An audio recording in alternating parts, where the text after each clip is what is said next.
Welcome to the Abuse Cartoons live stream. So back again for another week. Oh yeah, hello and welcome. I forgot how I start this stream. Hello and welcome to the Abuse Cartoons live stream. Back again with weird microphone placement. All right, so a little bit different lighting setup. I hope it works. I'm just trying to figure out how to light the back evenly. It seems to be working okay, but I'm looking a little, I don't know, it looks like hospital lighting in here, but we'll see. We'll see if this works. So hello everyone. Hey K5, how's it going? Well, let me get this horrible combined chat thing up. Even though it's sometimes doesn't post things until a long time after. All right. At least I can see kind of what's going on.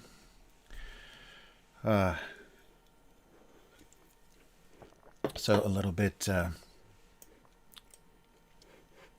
a little bit winter here. It's, yeah, that rainy, cold. We don't get much snow, so it just turns into that rainy, cold thing,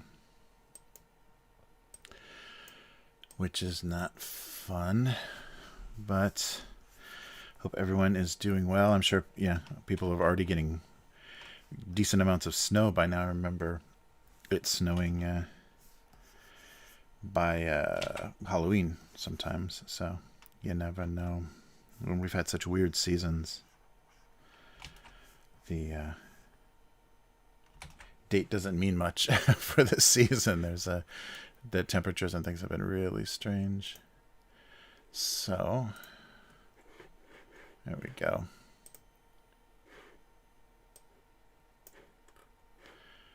All right. Yeah, I was hoping to be on a little bit earlier. No light. Yeah, I wish. Hey, Lil Will, how's it going?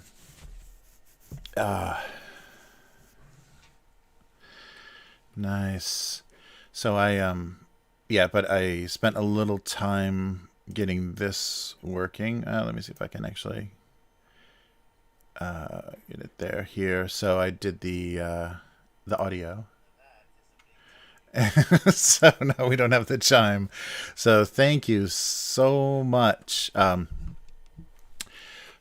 let me see. Where did I get Yeah, thanks for the email, Yum.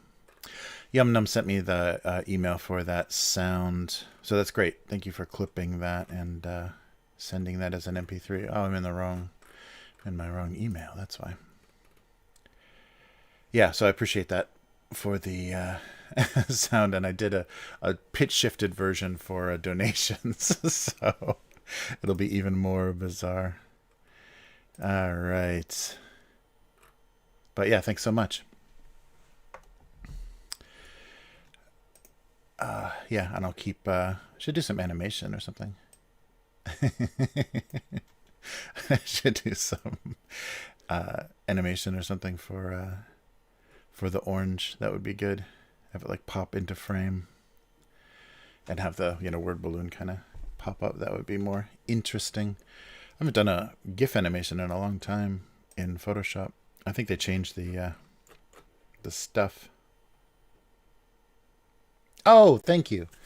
Thank you, Unknown Girl. I'm so sorry. I totally forgot. I didn't want to use anybody's. I didn't want to dox anybody or use anybody's real name. So I was trying to remember who sent it. Thank you, Unknown Girl. I appreciate that. Yeah, because all I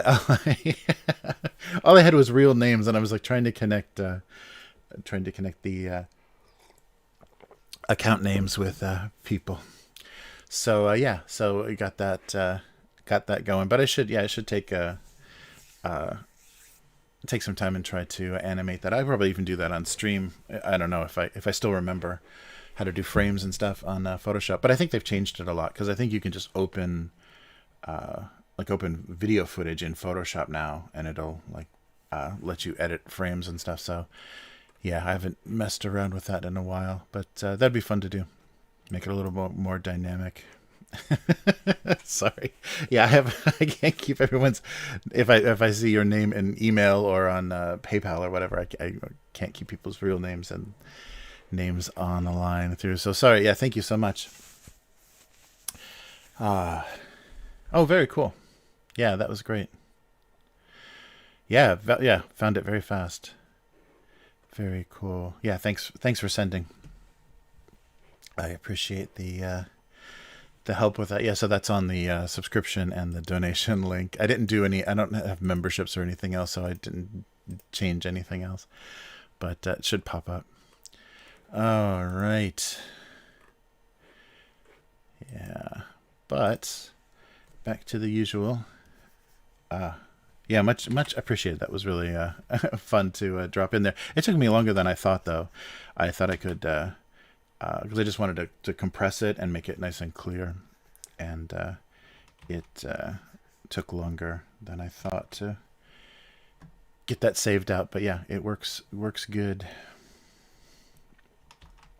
Wow, the chat works well together. That's a beautiful thing. Thanks so much for getting that to me. That made it real easy to put up. All right. Eventually, this will start to look like a real live stream. Someday. Oh yeah, I didn't even check to see. I think you can randomize stuff too. Yeah, I didn't even check to see. There's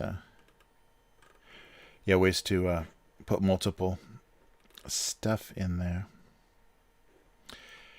Oh yeah, yeah. So someday we'll do that. Oh yeah, all kinds of font settings and everything. Yeah, I haven't messed with anything. I'm super default. Oh yeah, if I can embed, I think it's probably just set. Yeah, it's just default fonts. But that'd be cool to match the cartoon font. I don't think that's even a Google font now. I think it's just there's a specific foundry that made it. Nice. Oh, great. Nice. Fixed internet for unknown girl. That's great. I yeah, I can't imagine any more low quality version of this stream. Very cool. Yeah, the internet. I don't know if it's been the weird weather. It's been really cold and rainy, and some like heavy wind. So I don't know if that's been affecting things. But I've had weird internet, just stopping suddenly. So hopefully that's all done with. There's no bad weather right now, so but kind of overnights I was getting some really weird disconnections, and the DNS server went like completely out, so that was really weird.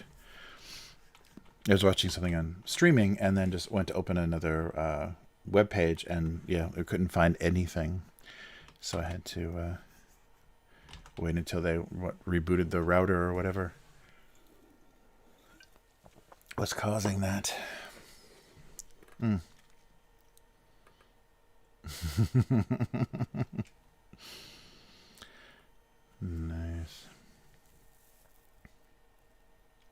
Yeah, that is a shame. It definitely hurts the season, the no snow here. We occasionally get, it's usually in after the first of the year. So in like, February or whatever, we start to get some snowy days. But we can't really handle them. It's like we're on a mountainside and nobody has a snow shovel, and there's very little salt or anything. So if we get a little snow that melts and then freezes, yeah, it's brutal. There's a lot of difficulty. Uh, oh, that's weird. Yeah, yeah. Good, good. Yeah, they have pretty decent data plans here in Japan. I think I bitched about this already, but the government kind of cracked down on the overbilling for services, because people were paying like over $100 a month for some pretty basic plans in Japan. So there was kind of a government. They required that they offered a kind of put a ceiling on the monthly charge, and that they offered a minimum usable kind of you know affordable level of service. And so the carriers, the wireless carriers, had to comply to that, because it was a government requirement, but then they decided that now they're going to screw their customers on the equipment. So, you know how the cell phone companies always kind of give you a break on the phone. You don't have to pay like the $1,000 or $2,000 for a new phone. If you're getting something brand new, they'll break it down into payments and actually take a little bit off. They'll eat a little bit of that cost. Used to be in the old days because you were, a paying subscriber, so they had you for a couple of years on a contract, and so they gave you a little bit of break on the phone because they could get them, for a break. But now they're charging full price, breaking it down so you're actually paying more than the value of the phone, and they have 2-year contracts for the service and 4-year contracts for the equipment fees. So they're trying to, I guess, keep you hooked at that with that carrier, because none of these phones, no phone made in the last like 5 years is going to last 4 years. They are just melting, in their little overheated little wafer sandwiches. They're just melting the components, and the batteries are losing their capacity, and then the software is slowing the phones down. So they've got you trapped so that when your contract is over, you still have 2 more years to pay on a phone that you don't have a contract for. So what you can do is if you renew with them, then whatever is remaining on the balance for the equipment, they get rid of, they forgive, and then they get you into another contract. So it's really shady. They're going to again have to go back. So that's a really good example of how government is so useless. It moves too slow and makes big dumb decisions so that companies can move much faster, and they say, oh, okay, you want us to do this? Well, then we're just going to do this. So they're screwing customers in a worse way than before. And I think the program as well. So they used to just, your account was done. You didn't owe anymore on the phone because the everything lapsed at the same time. So you just got to keep your old phone because it was practically useless. It barely worked after 2 years or more. And but now they want the phones back. So if they forgive the balance of your equipment, then they want the phone back.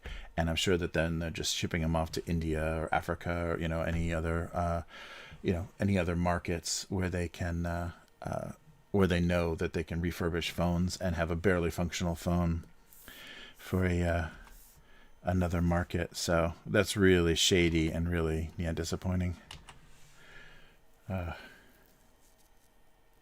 Oh yeah. Prepaid is good because it puts a limit. I can't believe, like I made the mistake a few times when we were kind of long distance. My wife and I were long distance, like early on, driving to work, calling her, or either getting a call from her or calling her on my phone, and then just getting these insane bills because it's too tempting. Like you're just sitting in a car, and it's just too tempting to put the speaker on and talk while you're driving, and then these insane rates. And I didn't even know that whether I called her or she called me, it was the same. I was going to get charged the same. I don't think that's the situation anymore, but back in the day, you used to you get an overseas call on your phone and you're paying an elevated rate as well. So it's brutal. Yeah, it's so funny to think of the kinds of phone bills and charges people used to deal with. I remember in high school, no, high school, it was junior high school. There was a girl that went to our school that I was dating in junior high school, and she just lived across like a county line or something that actually changed, or over a area code line. That meant she was long distance. She was in the school district, but she was long distance. So talking to her on the phone was crazy expensive, even though, she was, very nearby. But the way they had zoned the area codes, she was in another area code. So it was local, what they used to call local long distance, where you didn't have to dial the area code. You just dial the 1 and whatever. Back in those days when you did this with a phone. But I remember like getting my parents pretty heated over talking to her too long, and having long distance phone bills for what I thought was a local call. It's brutal. Yeah, so it is good. It is good to be able to limit limit your spending, because those surprise phone bills. And then when they started like billing everything to phones, like 900 numbers, and the you could call and just charge stuff to your phone bill. And the funny thing about that is you can dispute that, because there's no, unlike a cell phone, a landline, anybody can have access to it. You don't have any biometric login or anything, so anybody can use it. So you can just say, oh yeah, my neighbor came in and made that call, so I don't want to pay for it.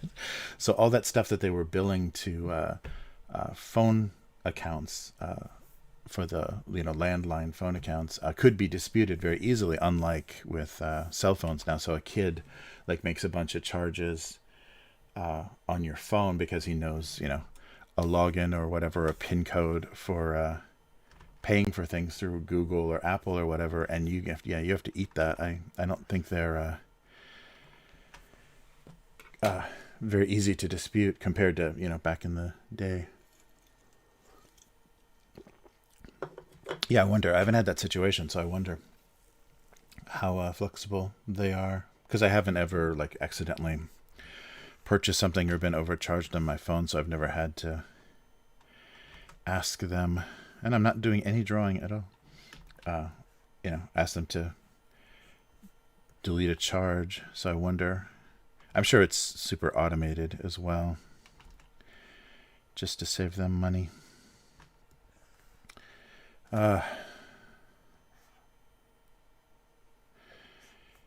Yeah, it's really funny.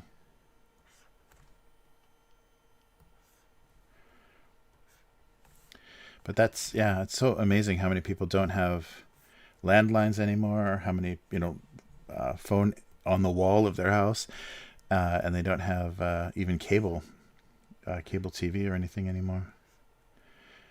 So if you can have decent internet, then you can do television a different way as well. It's really bizarre.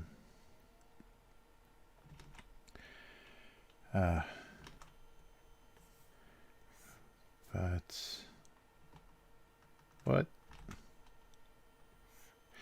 Yeah, and I think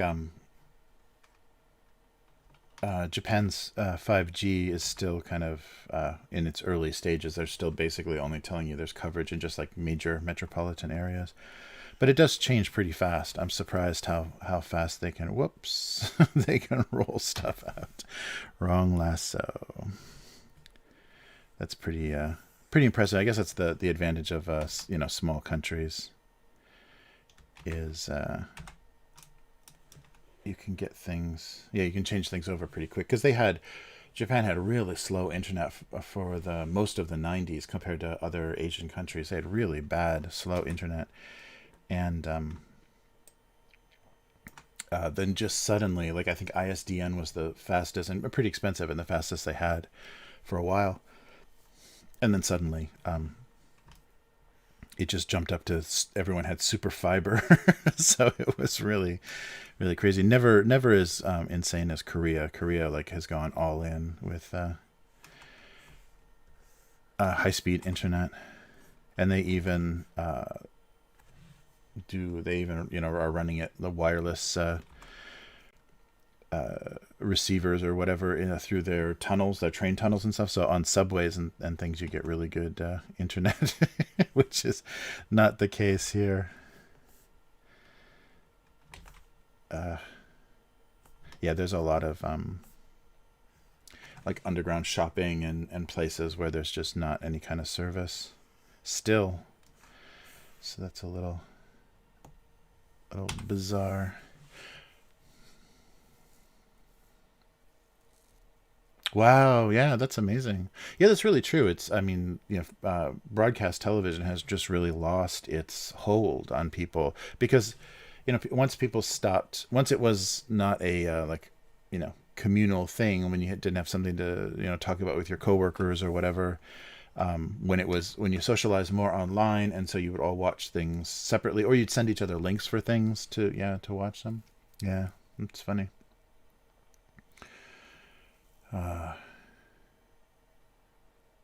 Yes. Huge surprise phone bills. Oh man.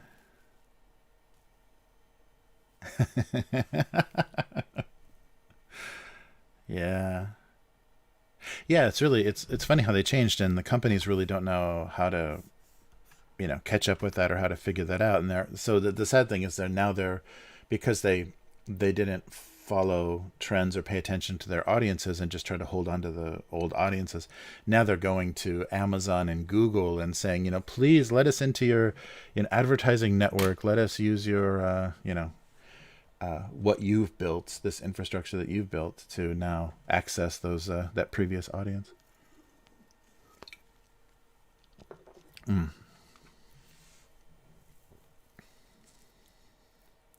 Yeah, Netflix is so depressing. Um, Trying to find something to watch. So much of their original stuff is terrible, and I think I talked about here too.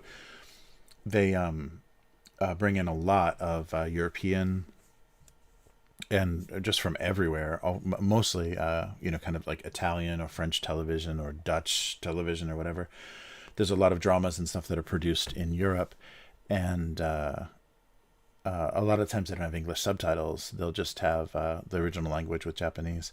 So there's a lot of stuff you can't watch, and some Indian stuff too. There's some really funky Indian content. Some of the dramas, it doesn't feel quite Bollywood. Like some of their, especially comedies, are a little rough.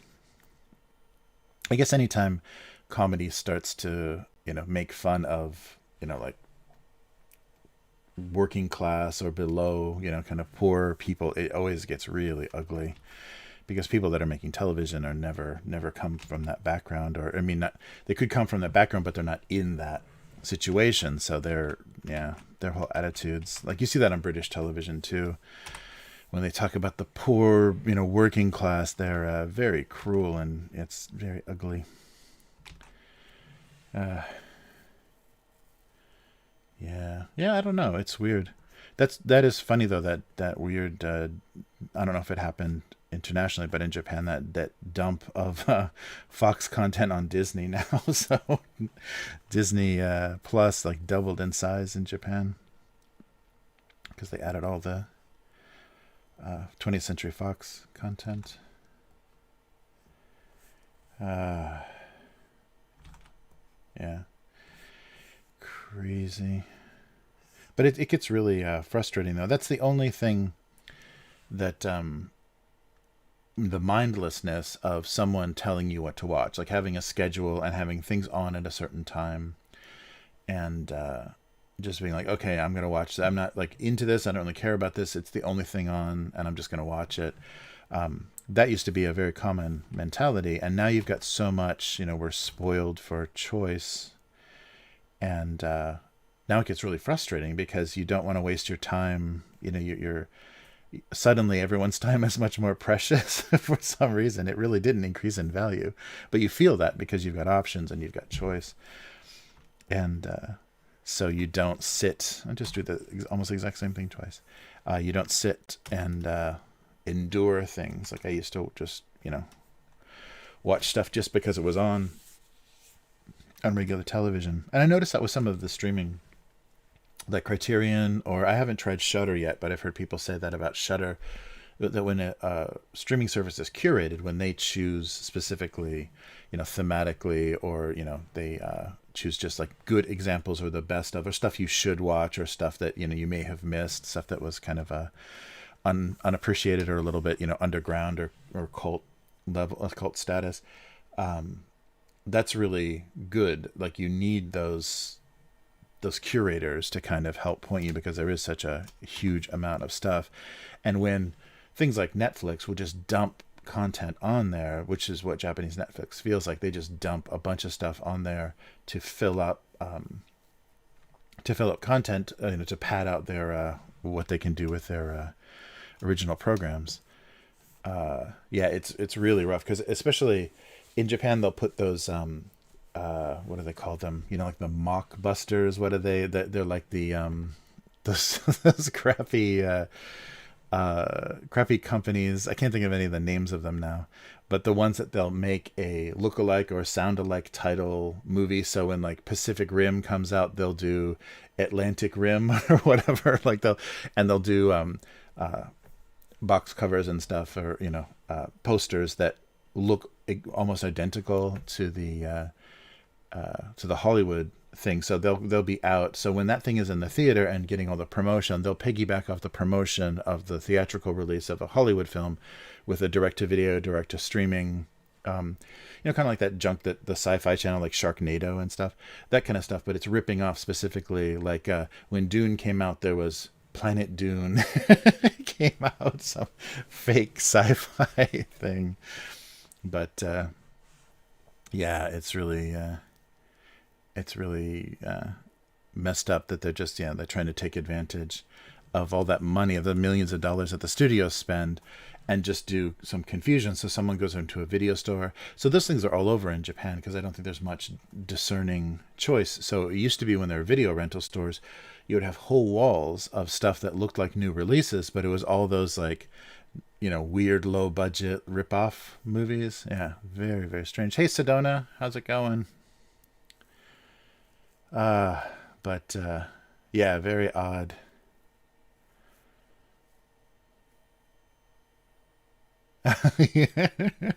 Right.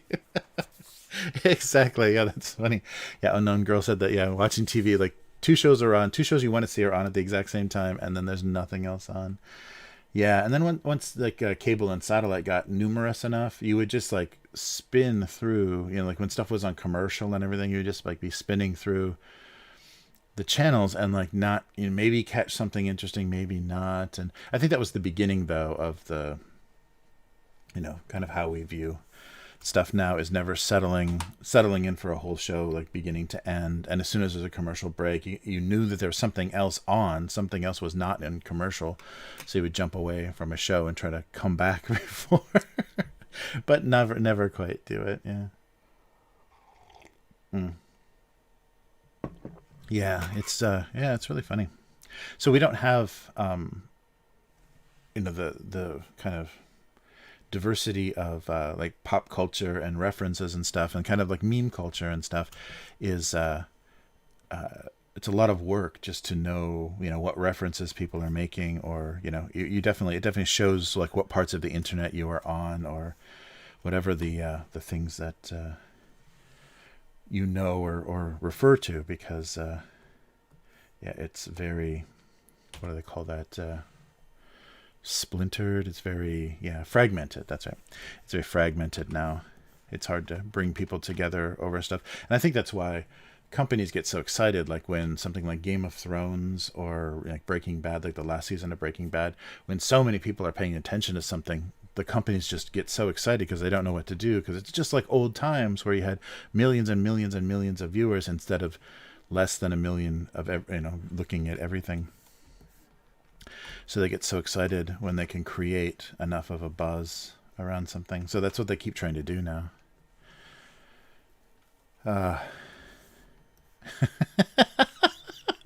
Hey, Shark, how's it going? Oh, nice. But yeah, it's a weird entertainment now is so strange, and it's like so much of it is competing on the same device now. So either a phone or a PC, you've got so much that you can do at the same time. So you actually have like live streams and podcasts and streaming, like all kind of competing. And even though you can kind of like overlap some of that, so if you can kind of double up, have multiple windows open, it's still it's a very strange thing. It changes the value of stuff, and the value and the number of viewers is all that advertising is based on. So it really screwed things up for yeah, it really screwed things up for companies to understand their audiences.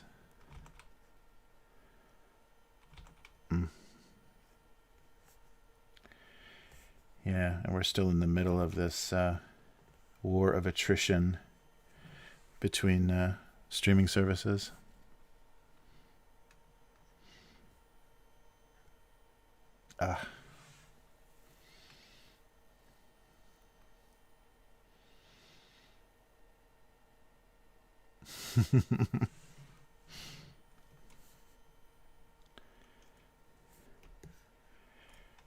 Uh,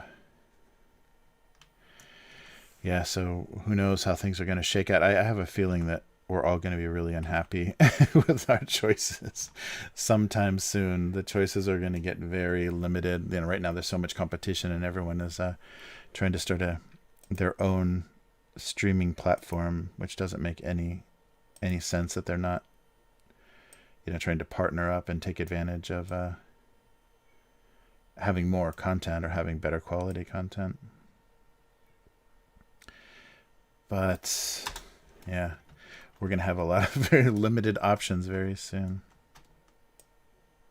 Yeah, it's still really amazing to me because I was like doing internet work, like doing design for the internet in the early days of that when companies were trying so hard. So I was in Los Angeles, and all these little internet startups were trying to court the television studios and movie studios to try to get their content on the trying to get their content on the internet, and they were all fighting it really, really heavy. They were all super resistant to it, and anything they would let this like poor quality garbage that was almost like public domain. It was so like so little was cared about it, and they charged insane money for. And Netflix like endured that. They survived the days of paying like millions of dollars a month for the rights to stream a movie. Like once they started their their streaming service and not the mail-in service. Yeah.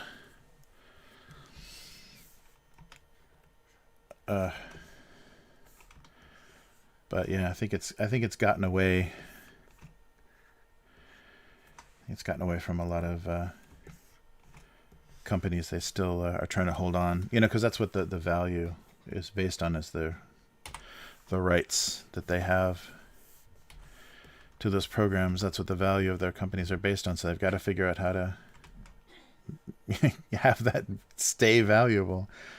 Yeah.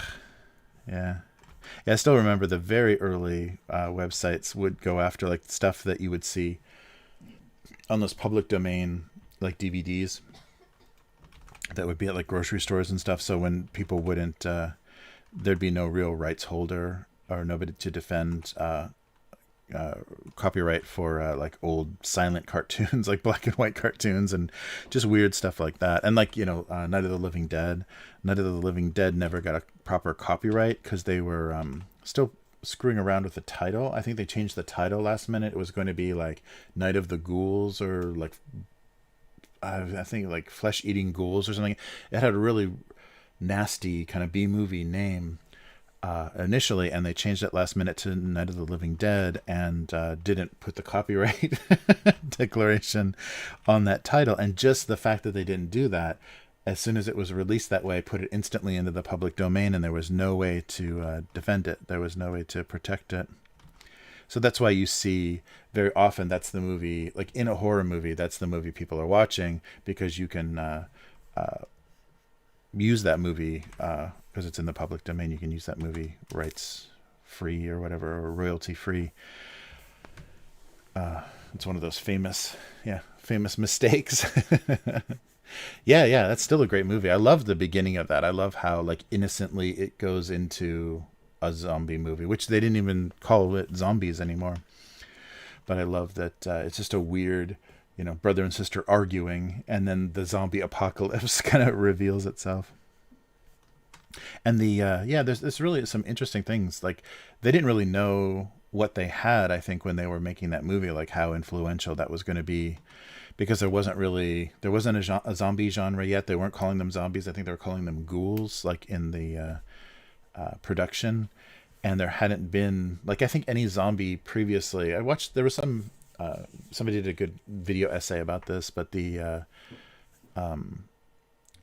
only kind of zombie characters or zombie themes in previous movies had always been either people like mind controlled with drugs or whatever, like evil sorcerers or scientists were hypnotizing people or putting them under their control with drugs, or of course the kind of voodoo, bringing back, like that would literally be bringing somebody back from the dead. But it wasn't a genre. It was just like some movies included something you could kind of call a zombie, and then Night of the Living Dead like really like created that genre.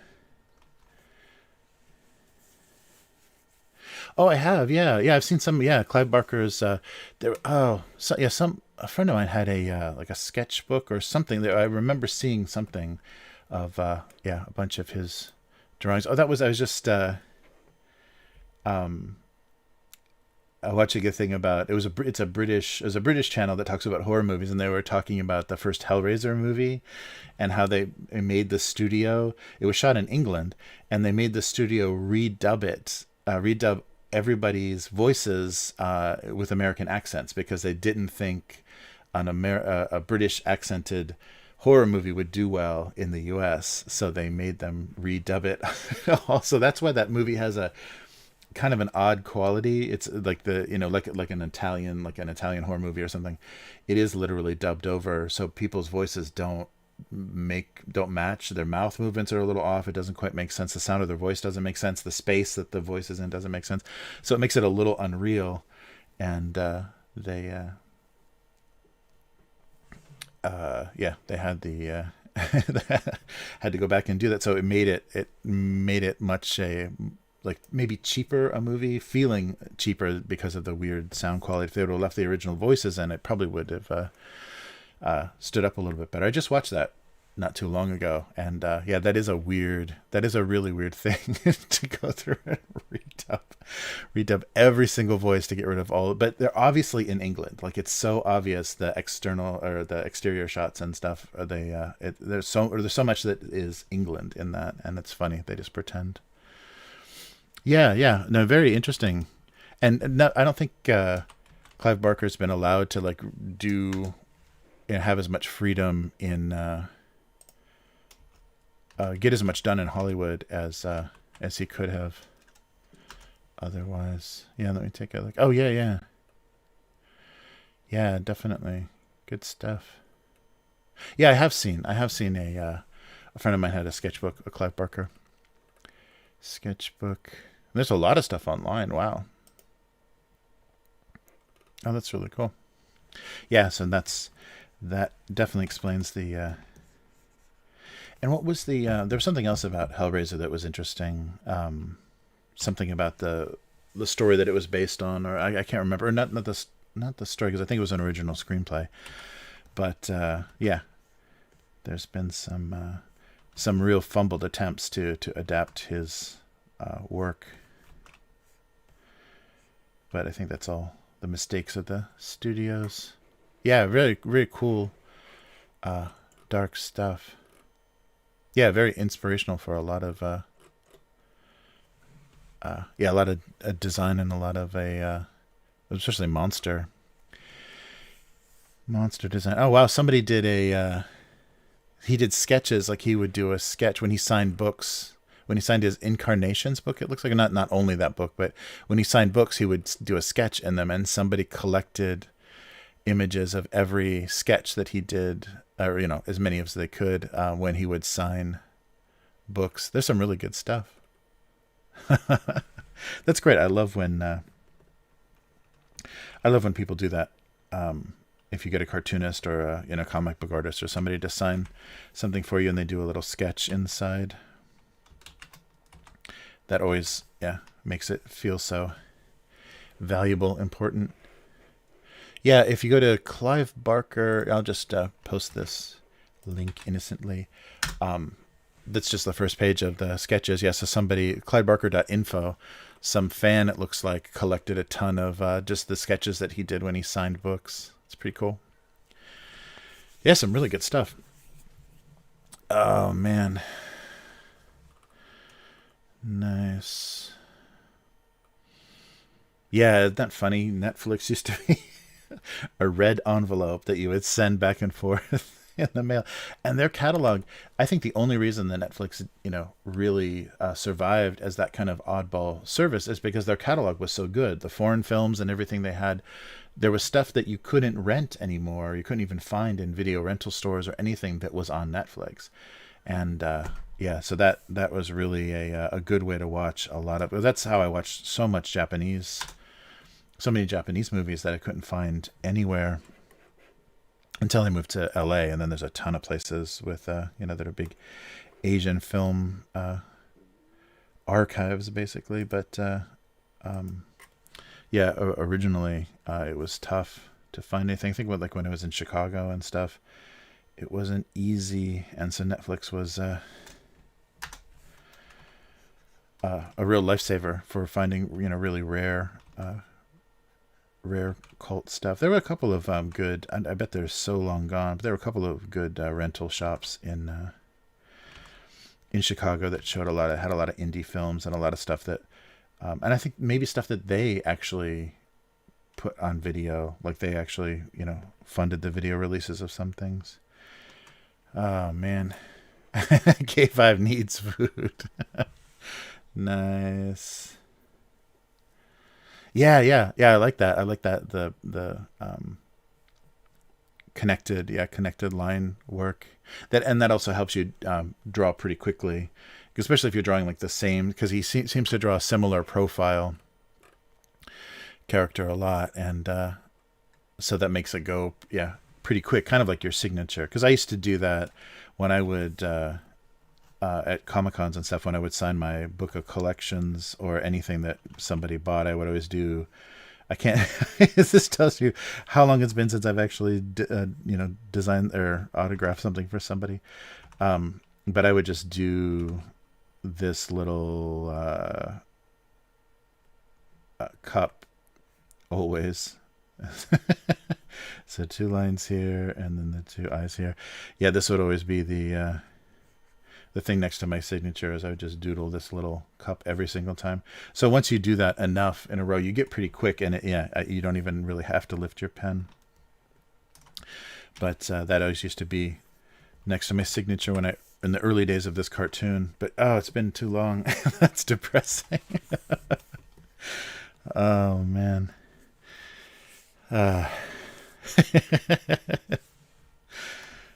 Yeah, so that's a that's a funny thing. Yeah, but that's really cool. I mean, that's one of the great things. One of the few wonderful things about the internet is somebody can make a fan page like this and have all of these sketches collected. That's so cool. Yeah, and I love the when some artists really get like they really get involved. Like they'll do a sketch in a book, and they're okay, can you come back? Can you give me like 30 minutes? And they'll sit and they'll do like really intense work, and they'll do like marker shading and stuff, or like ink washes or whatever. Yeah, it's really funny when something just like clicks and they're like, no, I want to make this one really good. And I've seen that a few times at booths.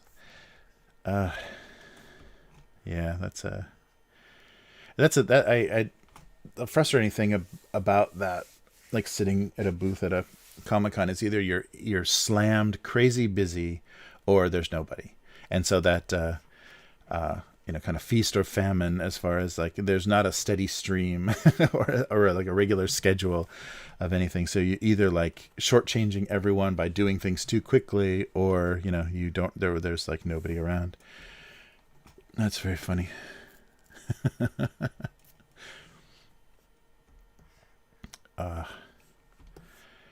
Yeah. Nice. All right, so I got to get some ideas for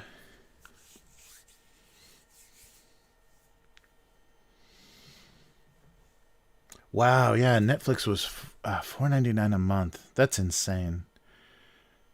Because think about it, for $4.99, how many movies you could watch? Because you like could have like 3 at a time. I can't believe we keep talking about old Netflix. Sorry, I keep looking back in the chat at messages I missed. But the for such a cheap price, and if you sent them back really rapidly, like if you watched them almost as soon as you got them, you could get through a lot of movies in a month. Yeah, that's crazy. I wonder how that could be profitable. They must have had a pretty decent bulk mail, and that's the thing too, is the postal system in the U.S. has kind of fallen apart, so you couldn't succeed at anything physical anymore, just because it's so expensive and so slow to get things back and forth. But yeah, that's right. And then they started. There was a GameFly. They tried to do Netflix for games, but yeah, that doesn't seem like quite the quite the same perceived value. And they pushed pretty hard keeping the game. So I think they were just trying to, basically to sell used copies of games, basically. Yeah, but that was kind of at the end as Netflix was like starting to move into streaming. That's funny. Yeah, that's true. Yeah, right. That did kill Blockbuster, because Blockbuster, that was the horrible thing, is like, if you were a very infrequent, customer to Blockbuster, you probably always had late fees like sitting on your account. So you go to rent a movie, it's like, you got to pay $10 to then pay $3 to rent this movie or whatever. Yeah, the late fee thing. That's a thing that like is so long gone. That feeling of, shit, we got to take the videos back, and they got to be back by 5 or whatever. There was some kind of like random deadline, some requirement that they put on those, and so you would literally get in the car to drive either VHS tapes or DVDs back to a slot in a store. That's crazy. That used to be a thing. Oh, I gotta take the videos back. Yes, right. And oh, that's right. That was another thing. They would charge you for not rewinding. Oh man. Oh, that's great. Yeah. Still, GameFly. That's great. Yeah, I'm sure they yeah, I'm sure they they ate a lot of lost revenue. Yeah, that is the thing. That's a good point on Unknown Girl, is a movie, movies are, the copies I think of movies are cheaper because of some of the complicated ways, the copy protection and stuff that they did for games. Sometimes I think made the disc kind of expensive to press, and a game a little bit scratched up, it's totally useless. It doesn't even read. Whereas, movies are a little bit more forgiving. Oh man.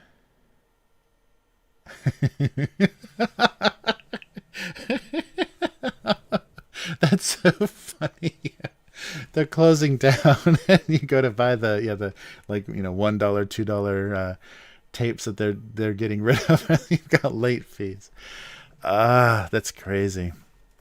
Yeah, my girlfriend, when I lived in Chicago, she worked at the Blockbuster kind of on Michigan, just off Michigan Avenue, kind of near the nice hotels and stuff in Chicago, in the kind of North Loop area. And so a lot of celebrities, that was the beginning of the days when Chicago was trying to court Hollywood to shoot movies in Chicago.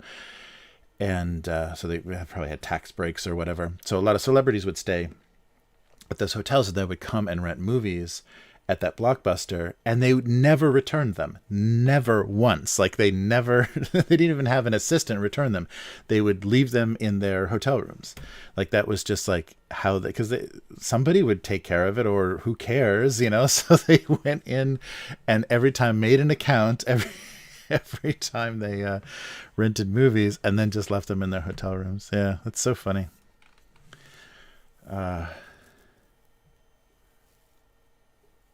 Yeah, renting things is so funny. Deciding what to rent. That was the thing, though, that is lost in this infinite scroll of movie. I don't know, art or graphics. Graphics for movies. I guess thumbnails.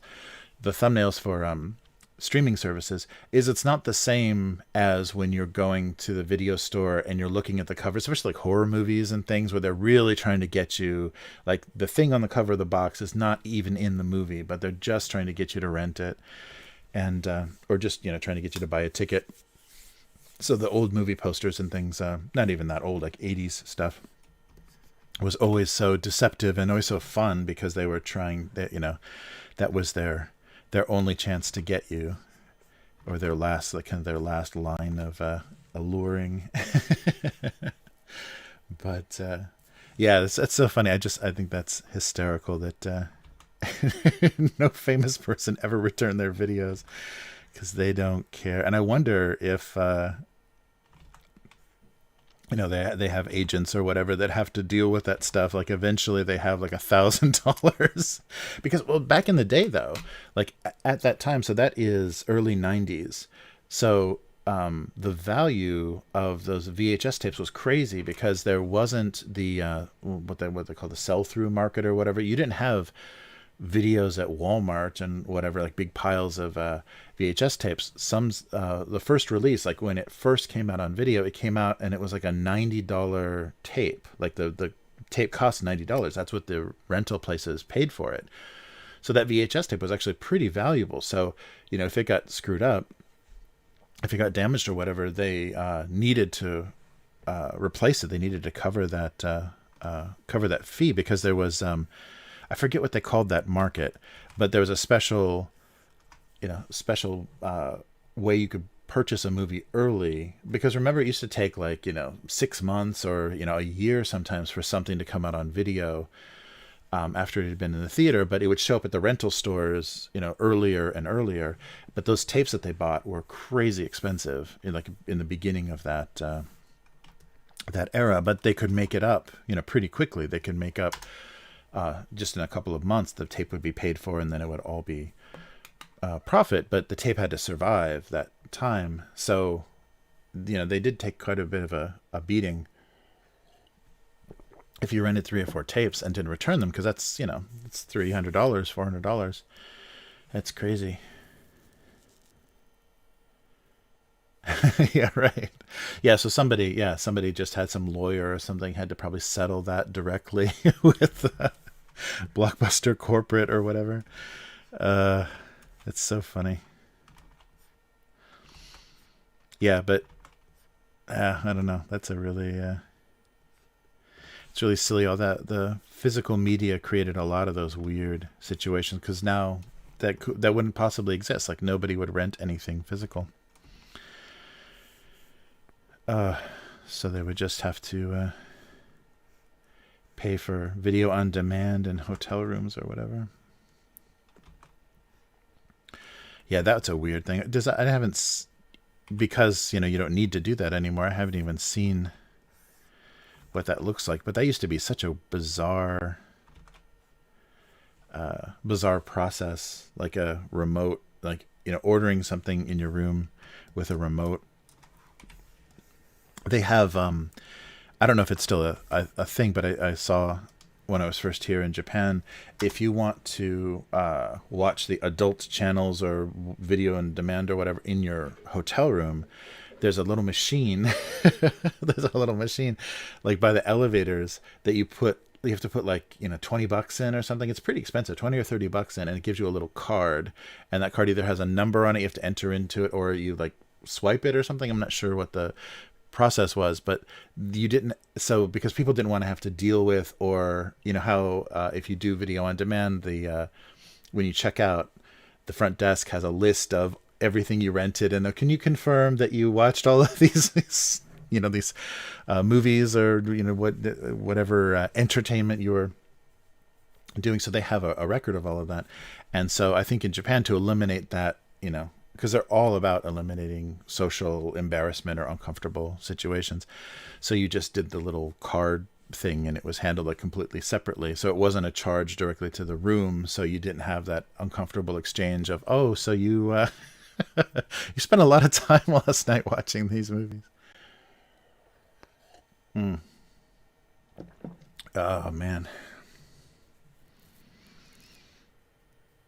Yeah, isn't that funny? But I think it is I think that is the just to save the embarrassment of not having to confirm. How some hotels would have you initial or whatever, anything you got from the mini bar or room service or whatever, they'd have you confirm those charges so that you didn't dispute it on your credit card or whatever later. And yeah, so they made it a totally separate thing in Japan. But then you have kids like waiting for the elevator, going, "What's that?" So it eliminates the front desk thing, but then parents are going to have to constantly be creating this weird mystery for their kids. Don't pay any attention to that little card vending machine. Yeah, that's odd. Yeah, definitely, and definitely in Japan, people would appreciate the not having anyone know anything, the kind of social embarrassment. But the equivalent of Blockbuster here, though, in Japan, has always carried adult videos. Like, so they've always, I think that was a thing, like Blockbuster decided early on to not do that, and that's probably why they could franchise everywhere and kind of successfully. They never had run-ins with like local state obscenity or zoning laws or anything. So once Blockbuster decided no adult video, that made it much easier for them to to grow. But yeah, always the big chain stores here have adult videos, and they even do they're all gone now though, but they even did like the saloon doors, like the swinging saloon doors and stuff. That's so that's so funny. Why was that always a thing? And they have in Japan too, they have this weird symbol. This it's like, it looks like two hands like going like this, and it says 18, 18 or older. It's like a little weird triangle thing, and two hands kind of stopping you, and says you must be 18 to enter, kind of thing. But it's a very kind of universal sign here. So any like adult like toy stores or magazine shops or video stores or whatever sometimes they'll have a curtain that has that on it.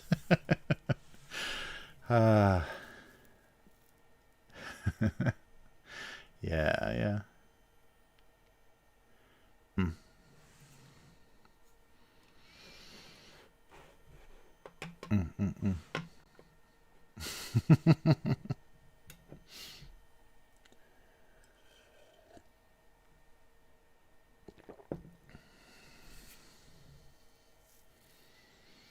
Oh wow, Blockbuster did missing. Sorry, I'm like jumping back into the chat. Uh, did missing kid? Yeah, I guess as a public service that made sense. Wow, that's so depressing though. You can like pre-take you take your milk carton portrait ahead of time. Uh, yeah, that's nuts. Mm. Yeah, and that definitely was a yeah. I was, yeah, remember, and I think it got worse because my brother's kid always was very hyped up on Stranger Danger, so I think that was the thing they like pounded into the heads of the young kids in the 2000s as well. Is yeah, people that you don't know. God, you have to. It must still happen, but I can't believe the uh, I don't know, the confidence that you have to actually like try to approach kids nowadays. I mean, every kid's got a cell phone and a camera, and that's just, yeah, it's just insane. I guess though, the pedophiles have their own, or child molesters have their own. I'm so happy I'm saying this on live stream. Have their own weird overriding motivations, but oof, that's insane.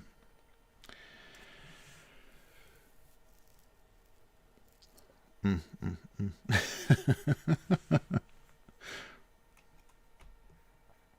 Wow. I can't believe they didn't start a program just to chip your kids like your pets, so in case they're lost, you can you can scan or just put trackers in them. Yeah, but there's so much like GPS stuff now because my yeah, they have little kids cell phones in Japan, and a real common thing that I think started in the 80s was kids had a little clip-on little thing. It was just like a little disc, like a little speaker basically, with a little pull string on it.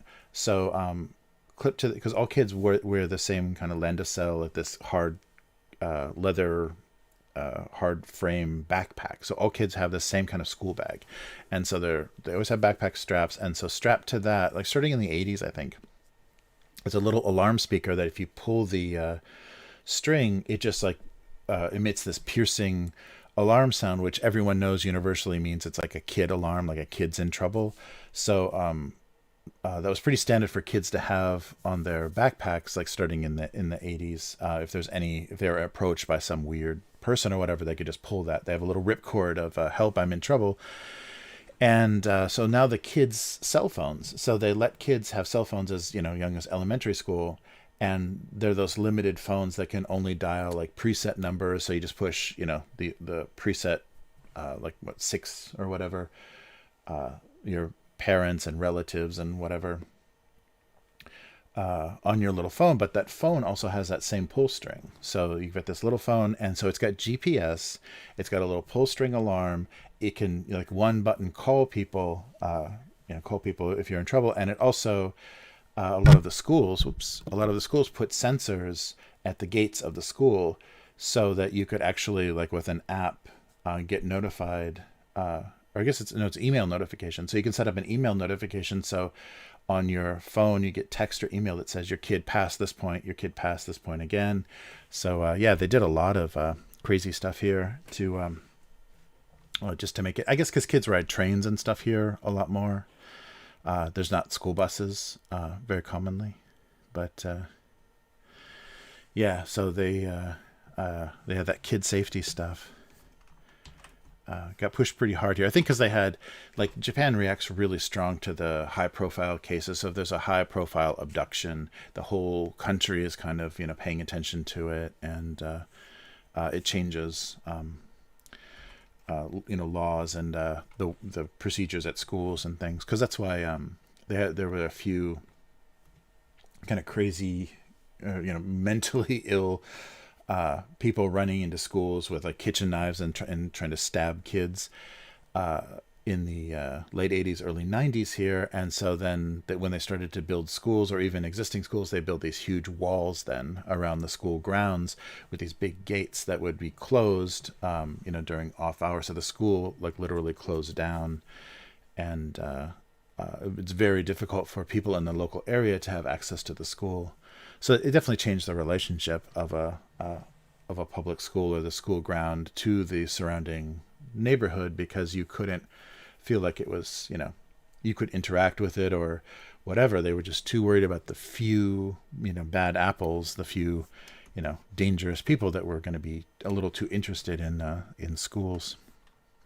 So that definitely changed a lot of the relationships. So, like, the school events weren't open to the surrounding neighborhood. They were only for parents with IDs or tickets or whatever. So yeah, it changed the way that the schools kind of interacted with the local neighborhood. Oh yeah, that's true, and you never know, like, what kind of situation they could run up against. And you just hope for the best. You just hope that they never have that wrong place, wrong time situation, or become a target. Somebody gets too interested in them. Yeah, that's very. It's a very difficult thing. I mean, that's the hardest thing about having kids, is suddenly you're not just thinking about your personal safety. You've got this vulnerability. You've got this little person that doesn't understand the extent of the danger in the world, and can be just picked up and taken away and all that stuff. So suddenly, like, everything in your life becomes so much more fragile, and you feel much more connected to things. And so that's a weird, kind of shocking feeling when you first become a parent, is now there's something somebody can do to destroy your life that doesn't even, it's not not directly doing anything to you, but somebody can ruin you very easily. And that feels very uncomfortable, I think, at first, when you become a parent, to realize, great, now I have this vulnerability. My kryptonite was just born, and if anything happens to them, it's devastating. And then that becomes your job, is just to get this little person to survive. Just survive for 18 years, and then I can breathe a sigh of relief. Yeah, it's crazy.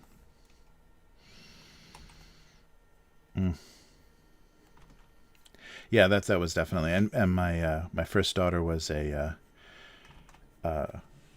C-section, and my ex was under anesthesia, so she was, blah, totally out of it, looked dead, like completely dead. And they put this bloody little purple kid in my hands, and I was like looking as I was in the delivery room, and I was looking at my possibly deceased wife and this little purple baby, and going, oh shit, yeah, that was a really heavy feeling. Like, that hits you so hard. You're like, okay, now this super fragile thing I have to do everything to take care of, possibly alone. It was such a strange feeling. But yeah, that the weight of the world kind of hitting you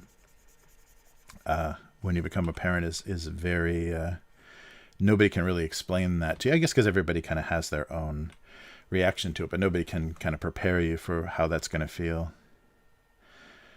Ugh. Sorry. Yeah, sorry, I didn't mean to. It's just a happy little memory that I have. It's crazy. Ay, ay, ay.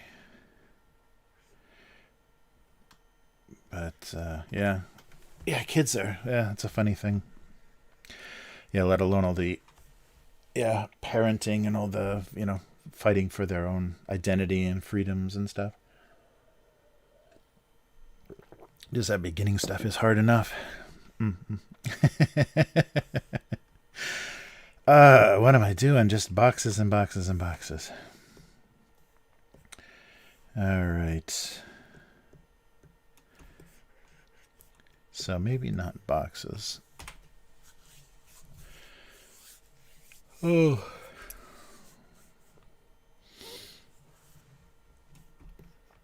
Yeah, that's another thing, is that protective is how protective you feel, and how, like, what you would do to protect your kid, or it's really strong, really crazy.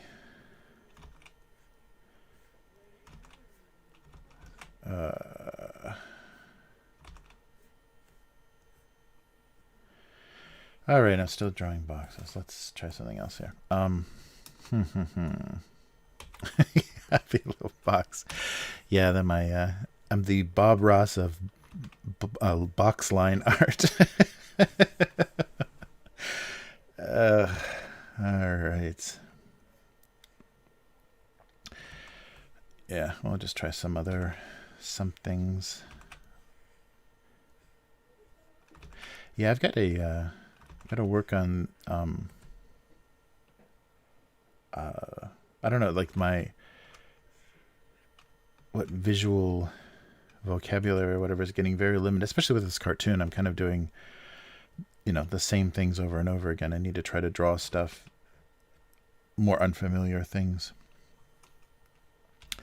because it's becoming a little, I guess, a recurring character isn't bad in a strip, but at the same time, you don't want it to be too predictable or too repetitive. All right, so those are on the same layer. Yeah, it's funny.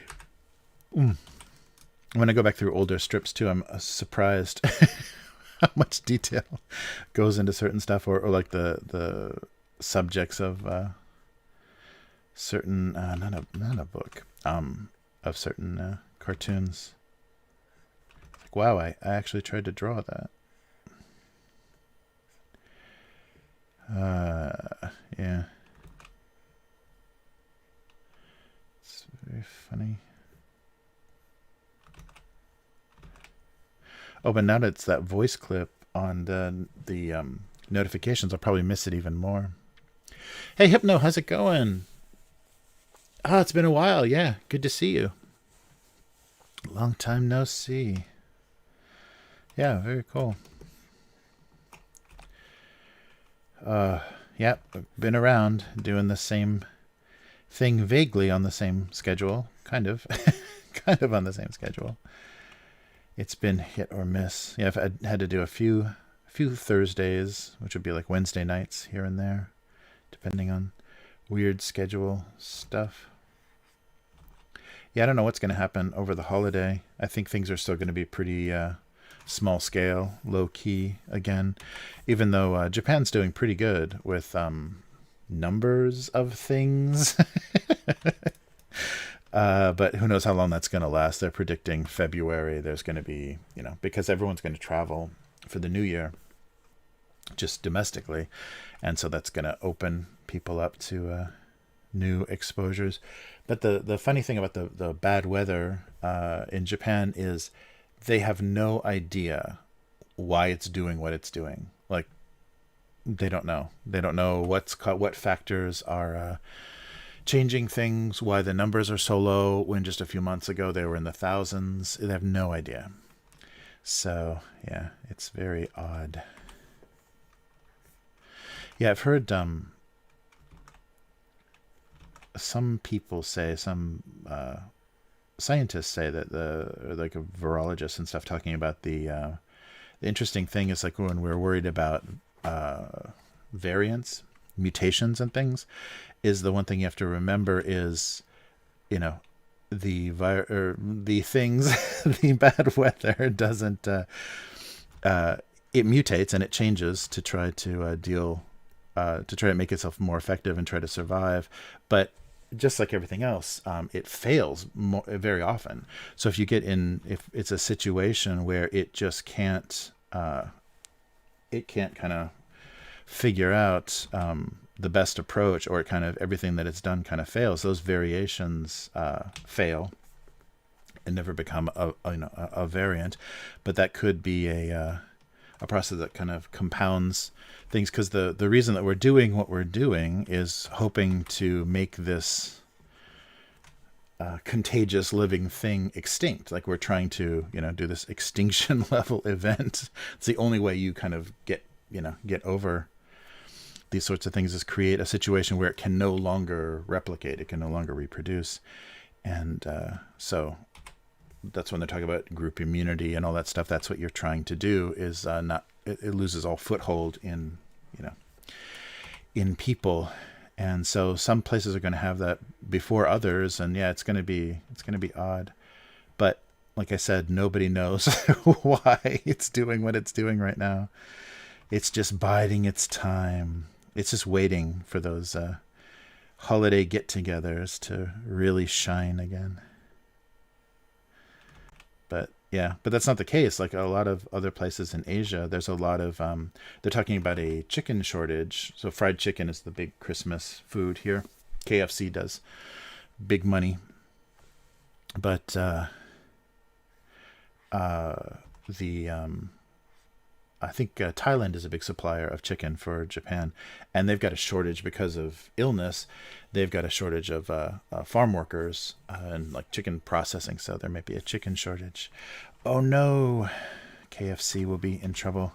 Oh, Hypno, yeah. We talked about that a little bit on the weekly. I brought that up. It's not really game related, like tabletop related, but since we were on a YouTube channel, yeah, I think it's very deliberately, just like when a bunch of people went after that Amy Schumer comedy special on Netflix, and then Netflix got rid of the ratings, the star rating system, and they just did this invisible thumbs up, thumbs down to kind of, I guess, feed your piece of the algorithm. I think it's very similar.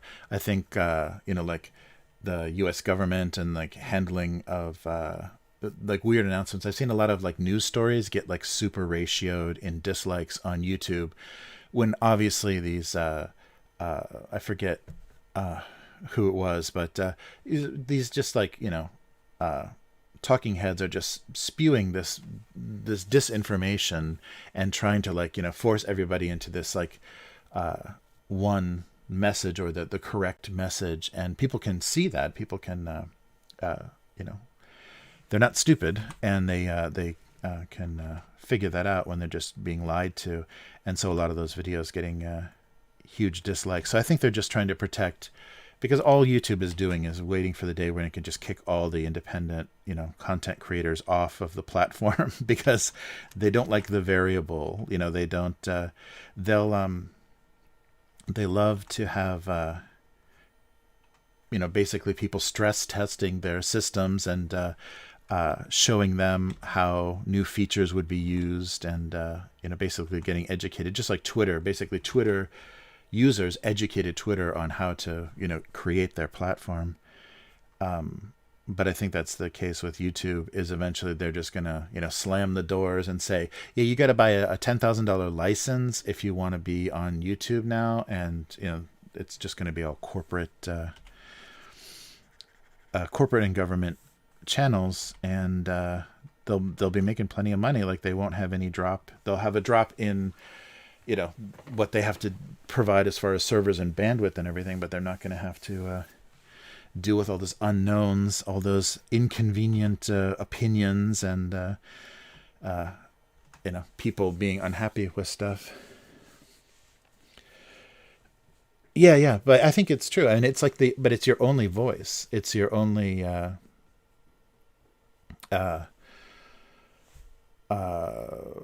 your powerlessness on these platforms. The only voice you have is that dislike. And I think that's why some people, when they stop watching a video, when they just or they put something on, or something is recommended or whatever, and they're watching like, ugh, and they hit the point where like, nope, I'm not watching this. They'll dislike on the way out as a kind of show of, yeah, I clicked off your video. You're going to see where I clicked off your video, in your stats, but I want to make sure that that I went ugh and clicked out your video, so I'll dislike it. I don't know. There's we haven't quite figured it out, but there's like a really important role that trolls, or just contrarians, like people that are always going to take the opposite side. There's a really important role that they serve. And I think it's really inconvenient and annoying for corporate messaging and brand, marketing and recommending brands, when you have people calling bullshit all the time on stuff. And even if they're not legitimately doing that, they're just doing it to be, to just troll. It serves a function where, because we've got this insane, kind of information access and this huge dump of information, you can't it lets people have some awareness that, yeah, this is just bullshit. You can fall for this. You can want to buy this thing because of this video that they produced, but you need to know that you're just being marketed to. You are being lied to a certain extent, and for somebody to be saying that in the comments, or by their dislikes or whatever, I think that's important, because you got to always be self-aware, because nothing is the correct way, nothing is the correct message, nothing is the best product or method or whatever. Yeah, like it and don't like it. Yeah, I find that all the Yeah, that's true. I mean, taking away that, just like that mob mentality of, let's all jump on this and dislike it. Ha ha ha, we win. We piss this person off, or we're, trying to discourage them from existing with a dislike button. But I think an important role, because YouTube has so much information, so many tutorials and how-tos and ways to teach you things. You can't always trust that someone, because the barrier to creating a YouTube video is so low. You just take your phone, point it at yourself, and upload it directly onto YouTube. So there's no technological or monetary or any barrier to getting something on YouTube. So you can put a lot of really bad information out there, as far as I don't mean politically or socially or whatever, and just incorrect ways to do things, or dangerous or misleading instructions for doing things very basically. So like the example, or a good example of that, is when I watched videos about 3D printing. There are some people that just said ridiculous things, and they've got their bare hands in photoreactive resin and doing a lot of really stupid, bad practice kind of stuff. And if you're making a tutorial, you should probably show best practices and be very clear in your explanations, so that that huge dislike ratio serves to kind of warn you. I mean, you can do this in the comments as well, but that dislike thing is very easy to see right by the title of the video. Okay, the information in here, they do something wrong or they say something a little strange, and so be aware of what you're looking at because so many people reacted negatively. Yeah, yeah, I think you could. Yeah, they shouldn't just turn it off universally. They should let people turn it on if they think that it's useful. Because I think especially like someone that's doing like opinion based stuff or whatever on YouTube, I think it's a good way to find an audience and know if you're not finding an audience, if your videos are getting, disliked like crazy, you're not finding an audience. You need to be looking somewhere else or be, changing how you're titling stuff or how you're promoting stuff.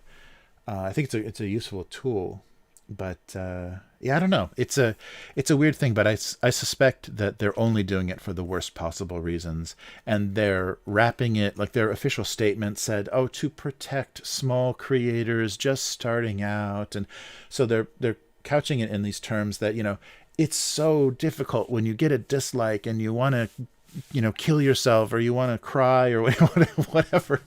They're putting in these ridiculous terms where we're just trying to protect these little people that are just trying to do their best. No, they're just trying to court these corporate channels and guarantee that they're not going to have any damage, like like the image control will be complete. You can disable comments, there'll be no dislikes, so your presence on YouTube will be nothing but a positive experience. It'll be nothing but a promotional channel for you. You won't have to worry about anything negative because nobody will be able to interact or contaminate this message, this marketing message you're putting out there. Yeah, because could you imagine if like television advertising had like an overlay, like when things went to commercial, there was an overlay that let people react to the commercials that they were watching. Nobody would ever pay for commercial advertising again. Yeah, that's crazy. Yeah, it's just hidden publicly. The dislike thing, I think you used to be able to turn it on and off. Like there used to be controls for it. And I'm not sure if it was like a higher level of channel or whatever could have that control. So there'll be a dislike button still, and you can click it, but it doesn't show a count. It'll only show a count of likes, and it won't show a count of dislikes. So you won't see the ratio, but the creator in the back end will see the ratio of dislikes. So they'll still get that feedback. So it will still help you as a tool, but people might not use it as much because it's not publicly available. So people might be less likely to click on it because it's more like sending, an angry text message to someone than it is, kind of showing your opinion publicly of something. So I think it might change. But the thing it probably will do is make the comment sections much nastier. So I think the thing we might see is then they're gonna be playing around with filters and automated moderation and stuff of comments, because the comments might get a lot nastier if people can't express themselves with a dislike. Then they might get into go to the comments and start saying nasty things. Yeah, for a while. I think I eventually blocked him because it was such a harassing thing. For a while on our weekly channel, we had this hate viewer that was just relentless in the in the comments and reactions, and I couldn't quite. I couldn't get a real good sense, because they would give away some little things that would kind of tip off their age a little bit, or their location, or kind of their politics. And they had an Antifa flag for their, they had some like Man Ray photograph and then changed it to an Antifa flag. And so, I kind of guessed their politics, but it was also, they were very pro-gun, and I think like southern. So it was very, like, it didn't make any sense. So it was like screaming about incels and Trump and uh, all kinds of like very odd mixed messages in the comments. And so I was eventually just like, yeah, this has got to be turning people off to this channel very much because always this guy is just screaming and ranting. Yeah, it was very, very odd. But it's funny that some people just kind of get stuck on hating you, and they don't know any other life than hate watching your channel. Yeah, that's very funny. Yeah, but eventually I think I just blocked it because I think the filter, the YouTube comment filter started to hold a lot of the comments, and there was a lot of like weird like threats and stuff in there. So yeah, I just blocked. Hey, Lovin, how's it going? Coming in on Twitch. So I'm glad. Yeah, I remember for a while I was like blank video on Twitch because I screwed up my settings. It's good to know that. I think that was the beginning of the year. Is yeah, totally. Oh, first time chatter. Oh, but yeah, this is just a. It's supposed to be a cartoon drawing, a cartoon drawing stream, but it's more me talking too much. Yeah,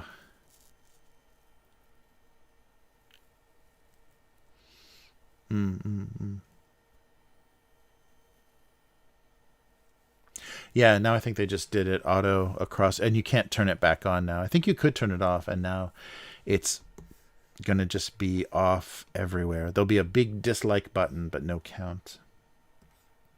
But I really do think that's for all of the weird, political messaging and stuff that we're getting, all the like U.S. government posts and the news channels and stuff. They don't want anybody to call bullshit on any of that stuff anymore, which is strange. I mean, yeah, I don't know. Obviously, like the things that they're saying and the things that they're trying to do as far as manipulating public opinion are inexcusably, manipulation.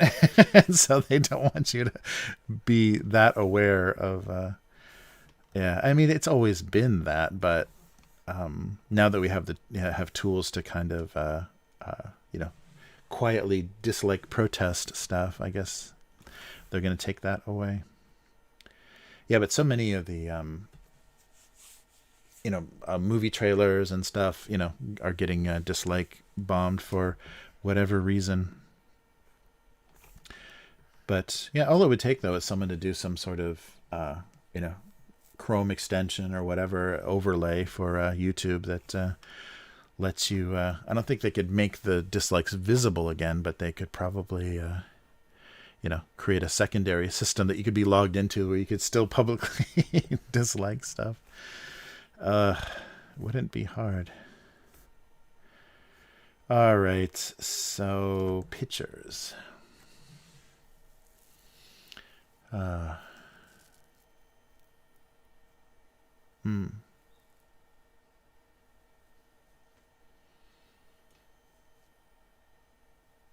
nice. Alice comedies. Very good. Are we talking about Alice, like classic Alice, like Linda Lavin Alice? Oh, man. I can't believe I say things that date myself that transparently. Oh, man. Nice.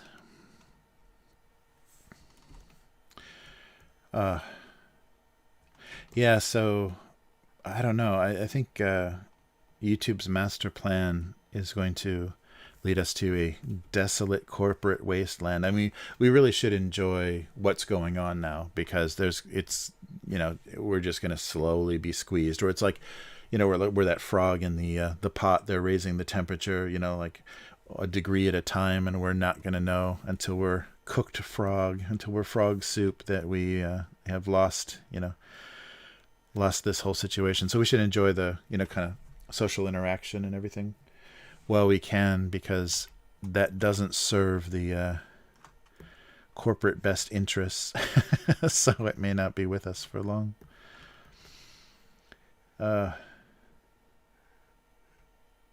Yeah, it is funny that um, things have always been this way, but we're just seeing it through different lenses, or we're having like different, like we're peeking behind the curtain at different levels and different degrees, and just seeing how ugly and transparent a lot of things are.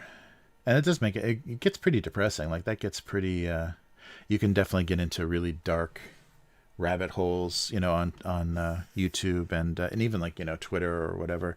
Yeah, gets pretty depressing how things are. Yes, yum, exactly. North Korea Disneyland. Excellent. You put it perfectly. Yeah, exactly. So if you don't smile and enjoy it, 3 generations of your family will be punished.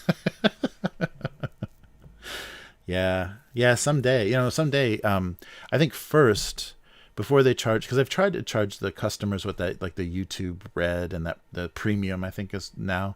You tried to charge customers then, and people just didn't. They're like, we were getting this for free. Why are we going to pay for it now? So it didn't make a heck of a lot of sense. So I think they're going to start charging the creators. So they'll do, just like they did with, television and radio and everything. You'll have to have a license. So you'll have to pay some amount to use the platform.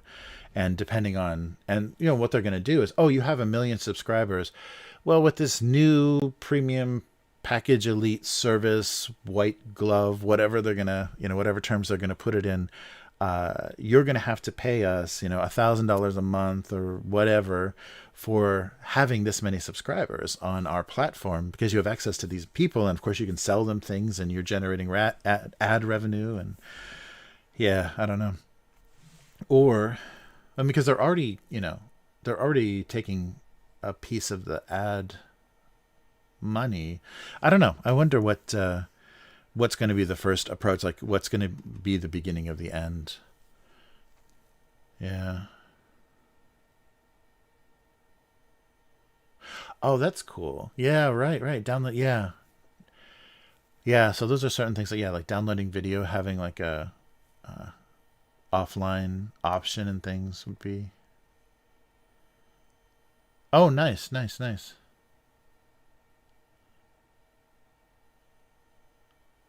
Oh, cool. So that won't go away. Yeah. Oh, that's cool.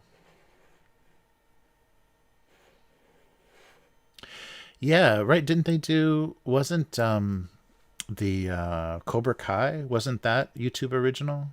I think, and they sold that. Like that showed up on Netflix or something too, didn't it? I think they sold it. Like somebody else licensed that as well. But yeah, I don't think they've. I think Cobra Kai was their biggest hit. I don't think anything else really took off like that. Yeah, so I'm sure there'll be other ways to access our dislikes. I can't I can't use computer well. Nice. Yeah, YouTube Red. Oh, right, and then went to Netflix. Yeah. Yeah, so we'll see what happens with this, but it's not going to be good. I think it will all end in tears. I'm pretty sure, because the greed, like they're gonna, just like with Facebook, that weird like creep that Facebook did, where they wanted you to connect with everybody, all your classmates and coworkers and everything, and build up this number of friends. And then they started to just gate it. If you wanted to post something, especially if you're promoting your small business or whatever, they started to just kind of gate it down. Oh, do you need to promote this post? Well, you have to pay us if you want to promote this, because we're only going to let the people that always look at your stuff or always like your stuff see it. And then beyond that, you're going to have to pay. It's really weird. That really creeped me out, that move. What's going on here? Yeah, YouTube Red.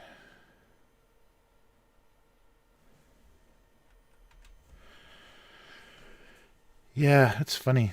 Yeah, I didn't ever see Cobra Kai, but that's cool that they got the original actors to do it. Let's see. Oh, I think that had a lot to do with its success. All right. So pictures. uh, okay, yeah, we can do a. Even this is a terrible sugar bowl, but we can do a skim half and half. There we go. A chubbier sugar bowl. Still not drawn very well though. But I like the gang of gang of pictures.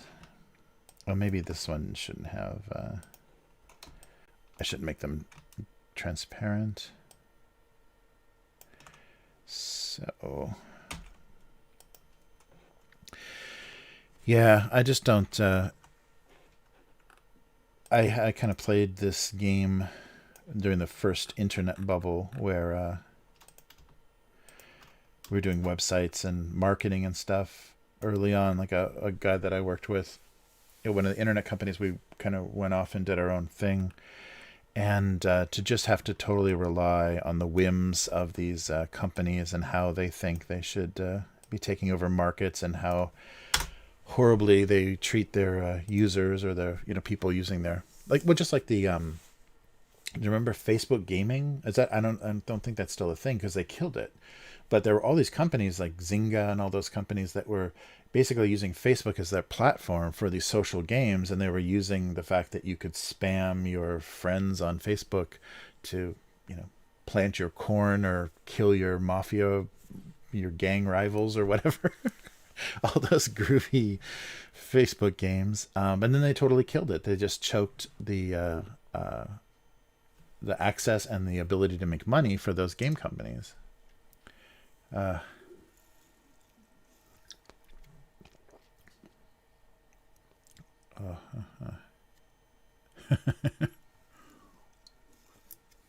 hmm.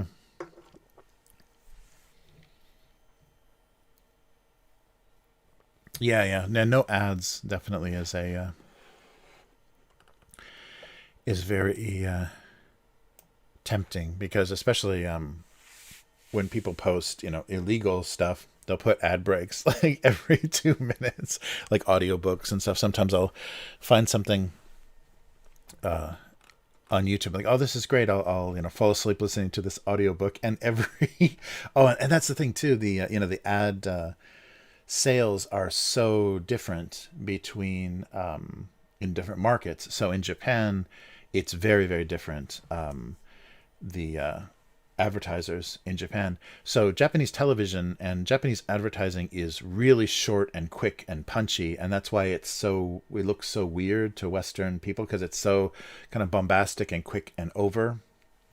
Because their ad breaks are like 15 seconds, sometimes 10 seconds, very very short.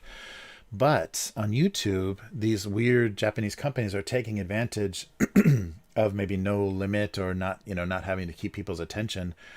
So sometimes you get an ad break in Japan. It's a 30-minute lecture about some product or some company is doing something. It's insane.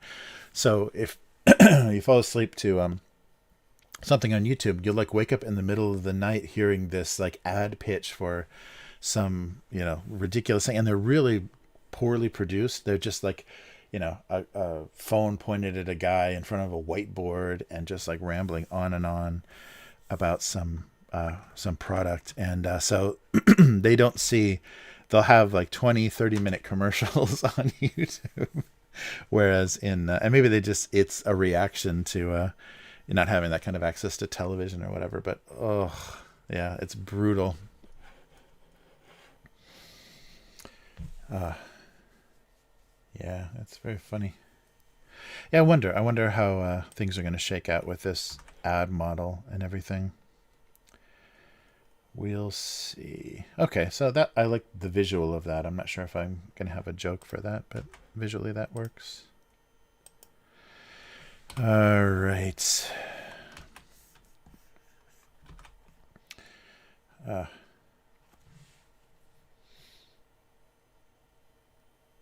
yeah, no, that's really true. Yeah, podcasts are much better. Yeah, YouTube is so bad sometimes at night, or like the things that it'll recommend. I don't know if I've got some corrupted profile or whatever, but sometimes if I'm just like, if YouTube is just on while I'm working in the background, it will just cycle. If it's on autoplay, it'll cycle between the same two videos over and over again. So it plays one video, and it's usually like comedy, like stand-up stuff or whatever. It'll play one video, and then the next one will come up, and then the previous one will be the next one, and then the one that just played will, it's just like I get in these weird loops. So I'm not sure if there's like some, I don't know, some weird flaw or whatever, but yeah, sometimes it'll just, I'm like, why is it recommending? And there's so much stuff in my suggested that I've already watched. It's like it suggests things that they know I've literally watched from beginning to end, just on a recommended kind of loop, and that's really weird. So I wonder what that is. But yeah, it doesn't seem to be working all that well, and maybe just because I have a very strange maybe the different things, my different subscriptions or interests or whatever on YouTube don't make a lot of sense, so it tries to look for something else to recommend. It's like, we don't know, just play the thing before. Just play the thing we were just watching. It's very odd. So yeah, I don't know, I must have something screwy going on. Yeah, I've noticed that Rick recently.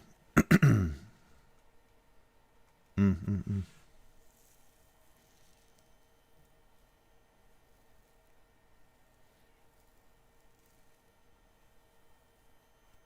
Oh yeah.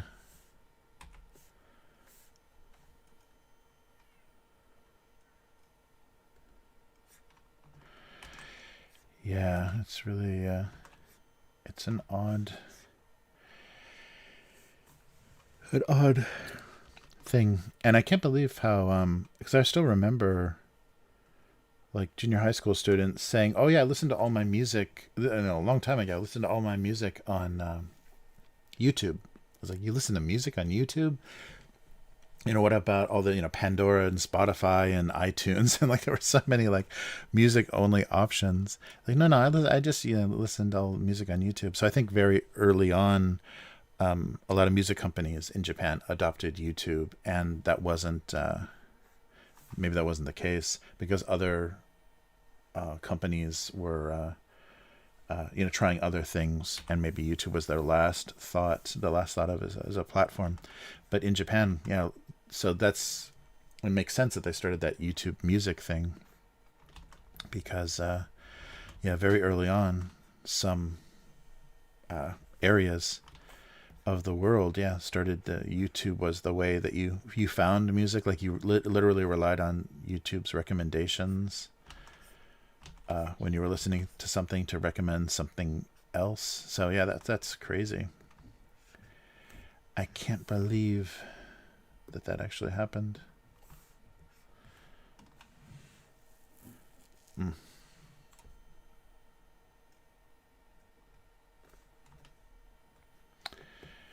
All right.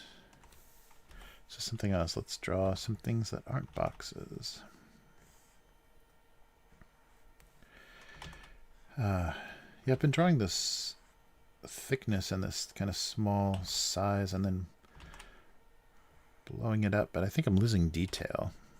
I don't know. Oh yeah, it definitely looks like I'm not going to be going back to the office anytime soon, so I apologize to K5. We're going to lose the traffic camera probably for at least a year because not immediately next door, but one building away, they've demolished a parking lot, like a paid parking lot, and they're doing a huge apartment building, at least like 12 or more stories. So yeah, right now they're tearing up the ground, so there's going to be a lot of construction noise So you may hear some of that on the weekly. On the Upturned Table channel, it's going to get a little noisy, I think, because their work hours, I think, are like 8 to 8, like 8 a.m. to 8 p.m. They're allowed to make as much noise as they want. So, yeah, that's going to be a rumbly, shaky... That sucks, too, because it was just a few years ago that they tore up the whole sidewalk in front of the building. So we had horrible construction noise for the beginning part of working on that tabletop channel. We had horrible construction noise that went pretty late into the night as they were tearing up the sidewalk and rebuilding all of that stuff and doing all the gas lines and everything right in front of the building. And so we endured that for probably about a year. And now they're doing an apartment building next door. So should be nice and noisy. Yeah, so I don't know. Maybe look for a quieter space somewhere. Oh, yeah. Computer one would be good. Yeah, I've done some random kind of technology stuff.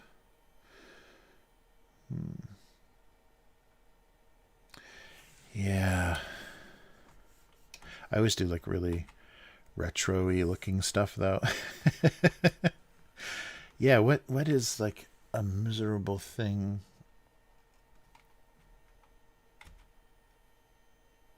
Yeah, I don't think I can.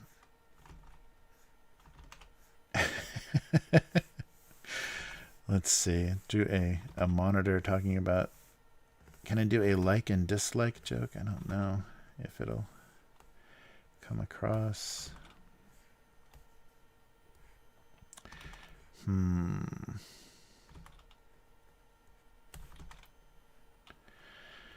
It felt strange not having the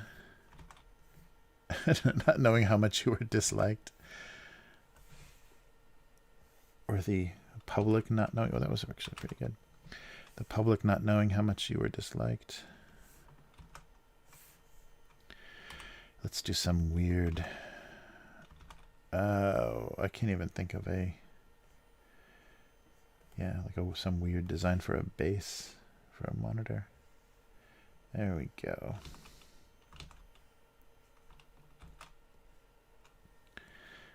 Actually, that's not even centered, is it? Whoops. Yeah. Yeah, is there something? It might be better to do it. Oops. Whoa. How about just one?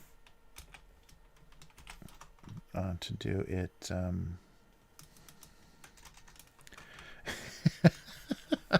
Okay, I have to make this 2 layers. And I have to stop it. I have to fix this one first. Yeah, it might be better to do it as something that's not actually a computer. That might not read very well. Although you want some kind of... it has to be connected to the internet, I guess. Okay, so let's fill this. Nope.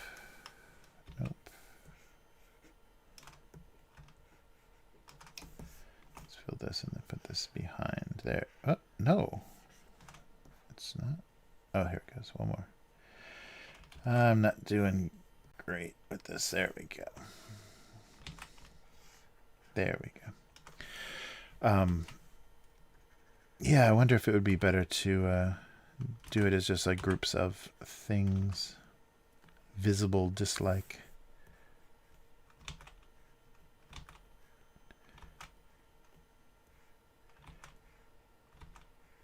Yeah, the real world. Preferred to stick to the real world where you were visibly... you knew exactly how much you were disliked. I don't know. Okay, that's a pretty weird looking deal. Nice.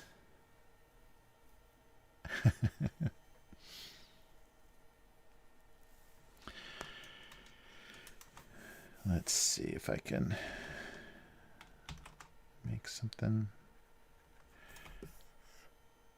like this work. Oh, I can also just seal this, close this.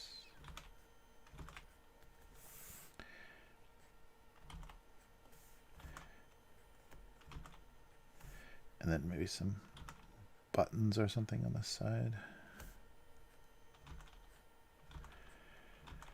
All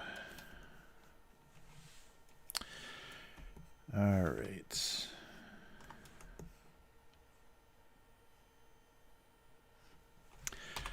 I don't know if a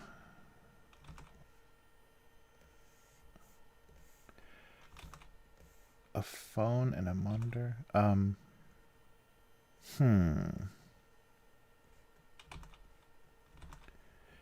Yeah, I think they can.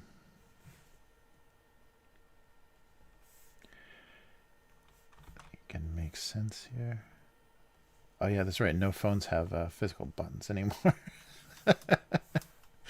Okay, a little bit of technology. Let's get rid of this bowl.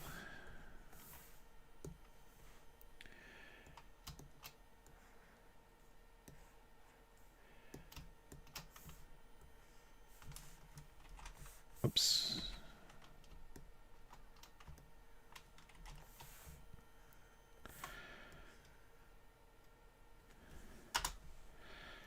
All right.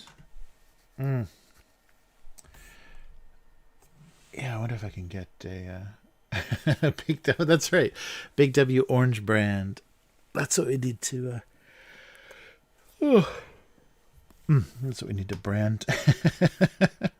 Yeah, I can do a Big W maybe on the monitor base or something. Yeah, do a logo. I'd have the wallpaper of the phone. Yeah, let me see if I can. Do I have? Where is that? I think it might just be in the with the rest of my cartoons. Bum, bum, bum.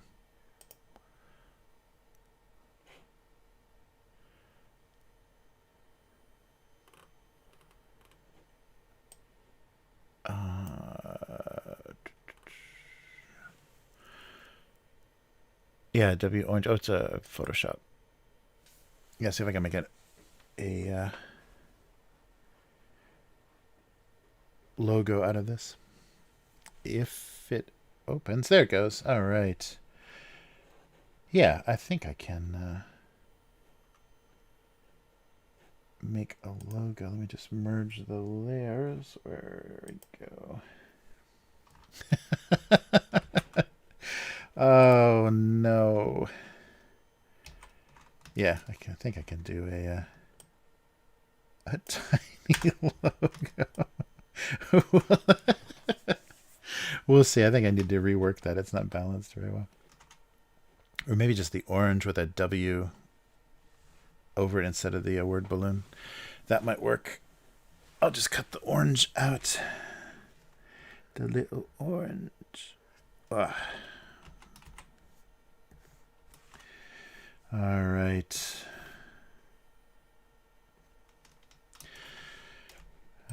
Okay. Yeah, I can start with this one, I guess. Getting everything colored up. The little orange guy.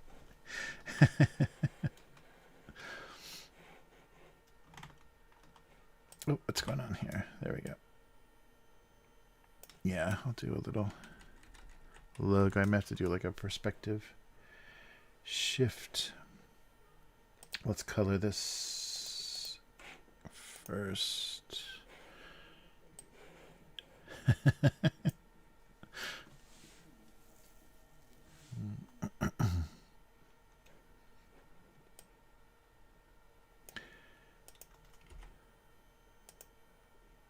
Something like this. Oh, I could put the oops.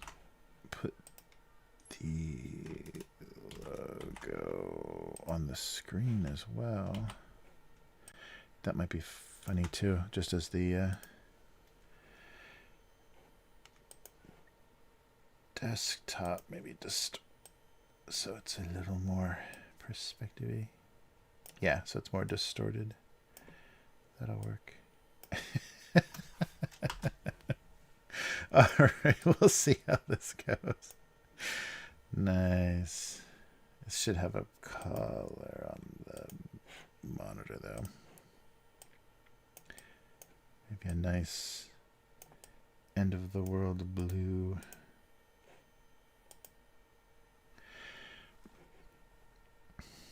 And then the phone. Our phone's still metal colored. Sure. Oh, that's pretty monochromatic. Oh, maybe I'll do the phone. A couple of different colors. Yeah, I'll leave the.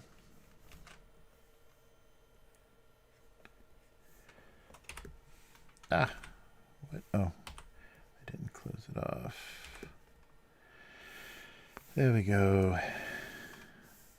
And then I'll just do another blue screen. Actually, yeah, that's kind of confusing though, isn't it?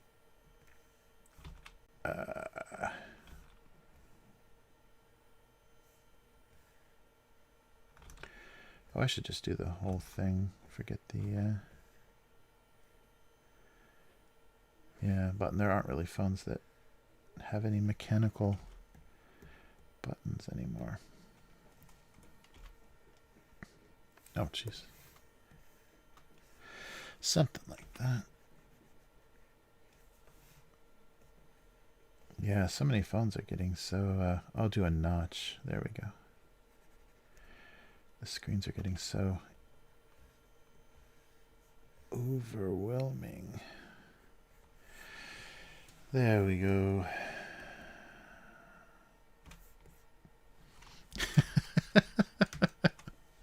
I have no idea.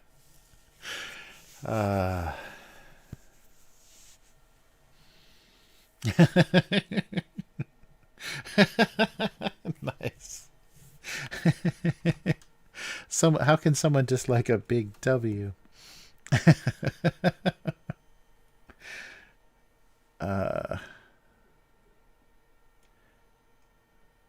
Nice. Wait a minute here. Where's the orange?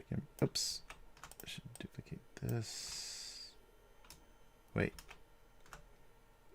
This. There it is.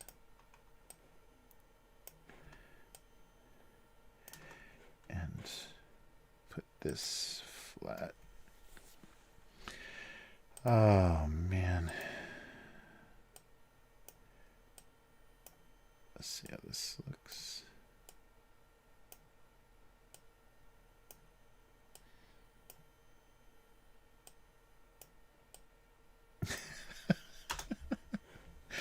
This little orange.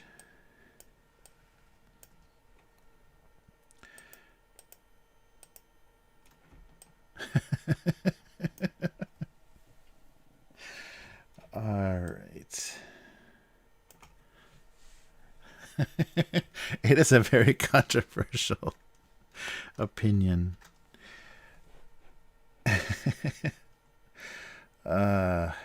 Yeah, let me see how it looks with some little rendering. What's going on? Oh, this layer.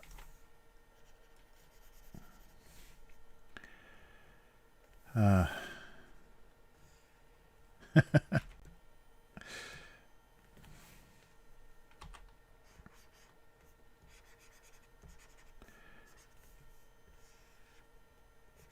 so maybe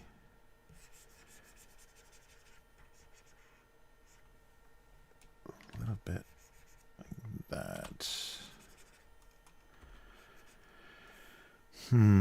Anything else? It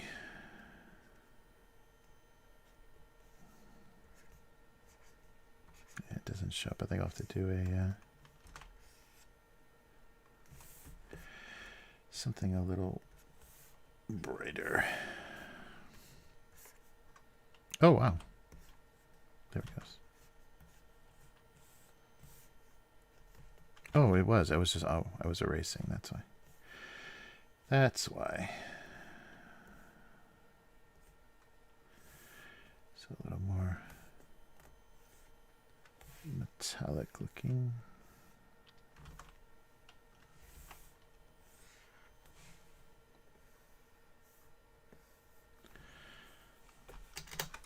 That's, yeah, A little off. Oof. There we go. And on this green as well. I don't know. Where? Oh, this is gonna be a hard one to write. I'll do some white highlights to make it a little shinier.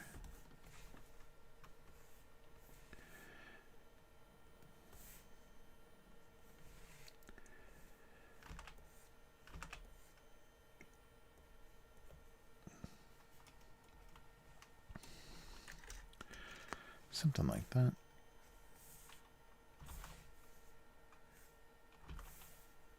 Maybe here. All right.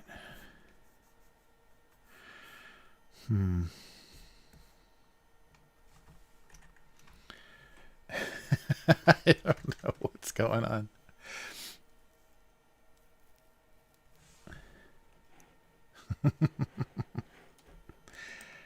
All right.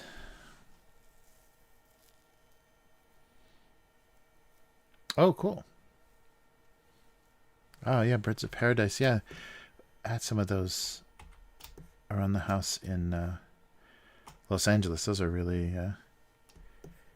nice looking flowers. Very, yeah, they're really perfect because we had the standard suburban kind of walled in backyard, but mostly succulents and more desert plants. But those stood out. Yeah, Birds of Paradise are very, very cool. All right. Yeah, I guess we'll do some eyes. Maybe. Let's see here. So on the screen or maybe on the base.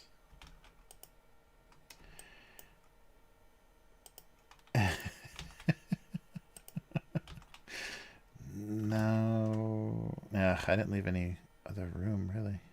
Yeah, I guess this will have to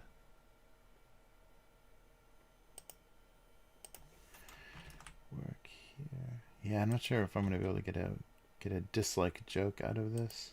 I have to be much more intentional.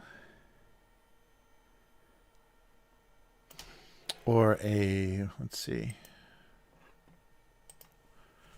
Let's see what there is on mine. Yes, I did.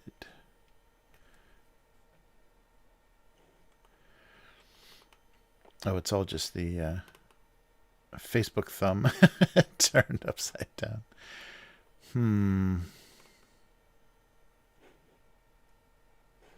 Yeah, I don't know if anything is going to read if I make it too small.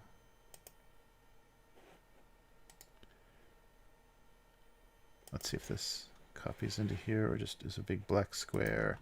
My guess is big black square. Yes, of course. Yeah, I don't really like that look anyhow. There are so many dislike icons and emojis. Yeah, nothing looks very good. I don't know, I might have to think of, I didn't do any kind of drop shadows. That's why they're just floating.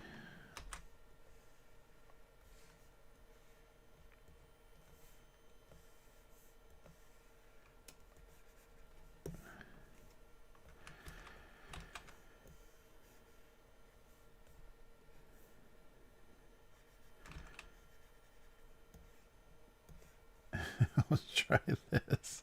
I don't know if this is gonna quite read as a shadow. Maybe. It's a little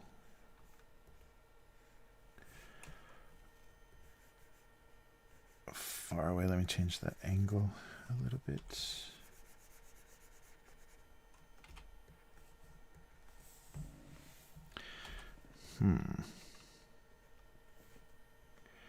Yeah, maybe don't mess with this.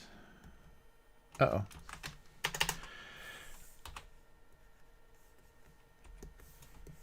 Yeah, something like that. Oops.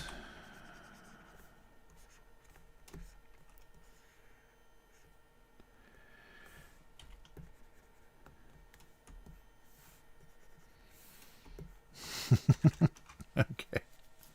I don't know if that reads very well. Ah, nice.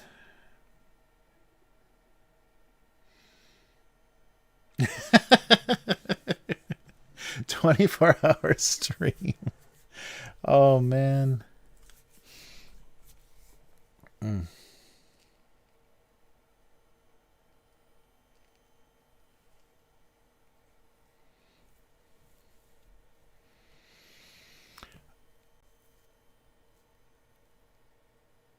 Oh yeah. Yeah, if I could do, let me see. If I could speed it up with just a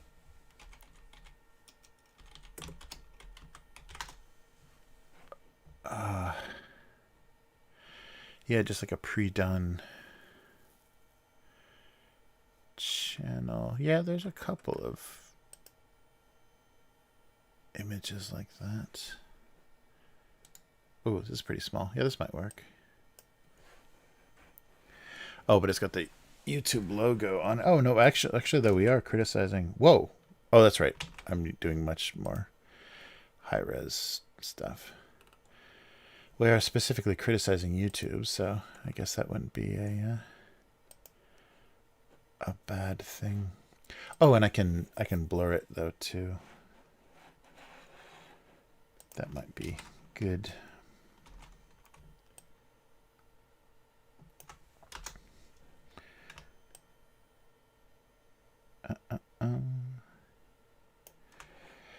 Let me try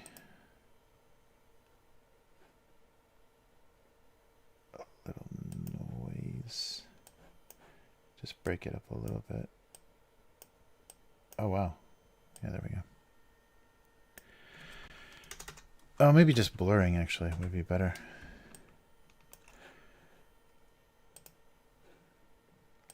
Let me see how this looks first.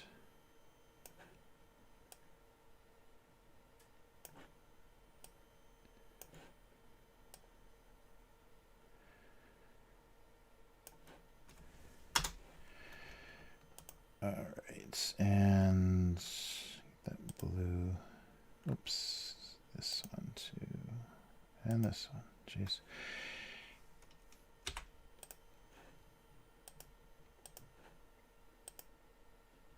Here we go. So put the shadows back, put the highlights back.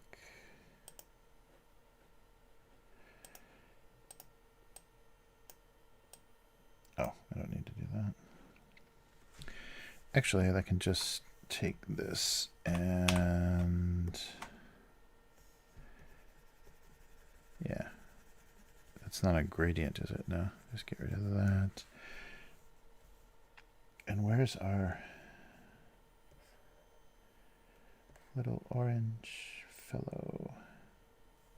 Here? Oh yeah, there he is.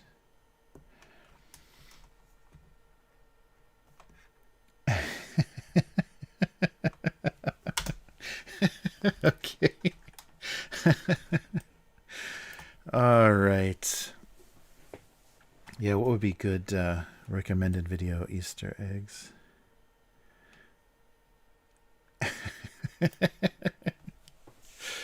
Oh no. A sad dislike button. Let's see, break this off and then move it up a little bit. Maybe not.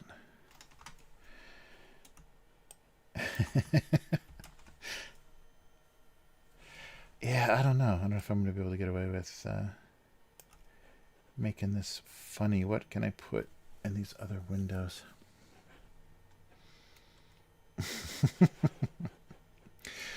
What are other stupid... I can't think of, you know, be some good images. We can go back when writing it, because it might make more sense when we're trying to think of the joke. But yeah, I've got this and this both still, so...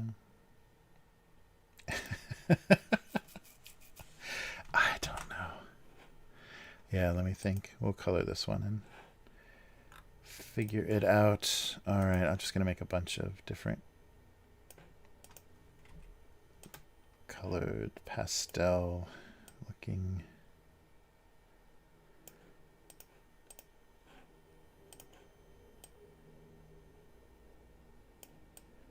Not quite that minty. Maybe a yellow. Okay.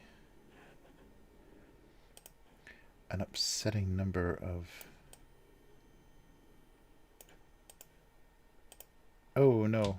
Choices.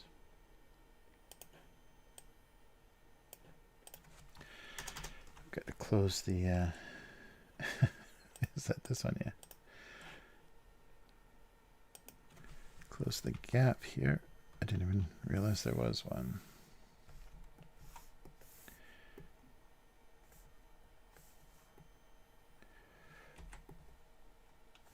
And a spoon. I guess you could say the same for sweeteners. That could be a disturbing array or disturbing variety. Yeah, right. Nice.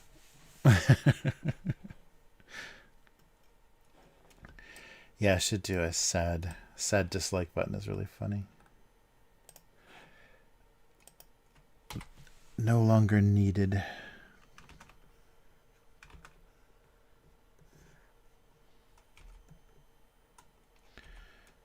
Oops. Here we go.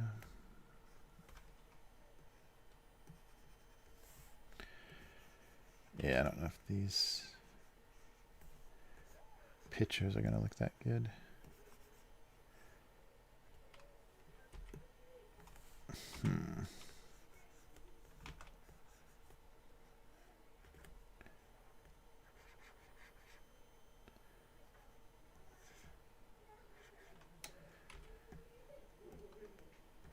Huh?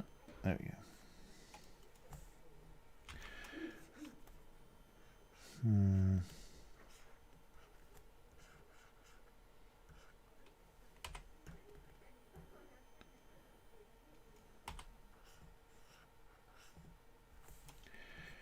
And the last one.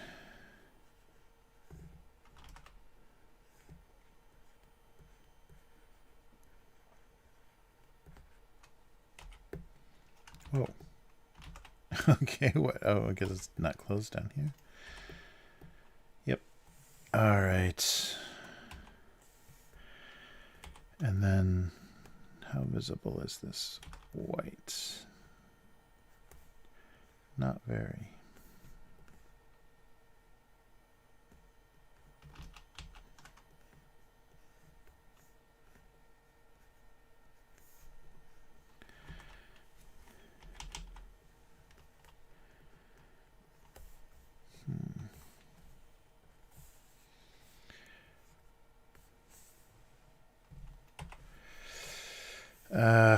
Yeah, let's see. Where's the color select?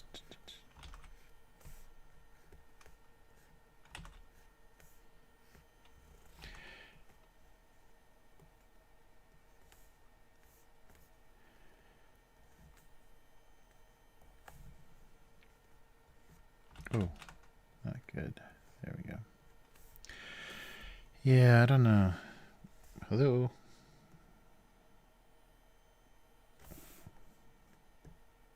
Oh, shoot. The lid is on another totally different layer. Weird.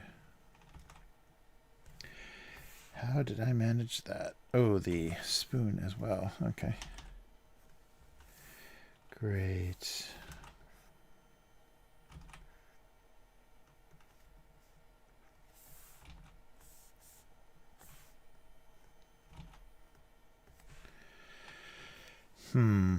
Yeah, I don't know how, how this is going to go. Yikes. We'll see if I have a good picture joke.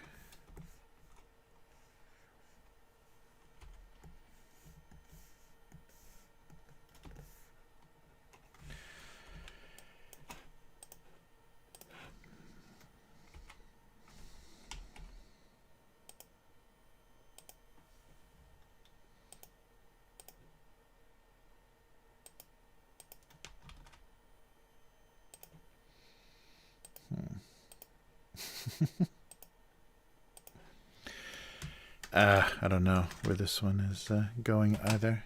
It's going to be a rough week. Easter egg. Nice.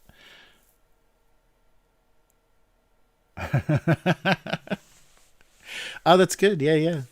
4 creams and a sugar.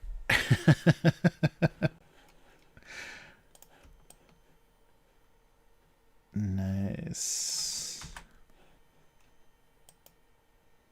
I don't know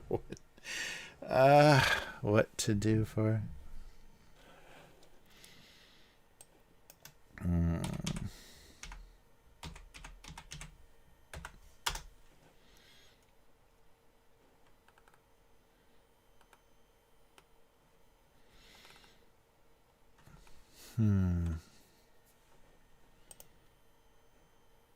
Oh yeah, I can do some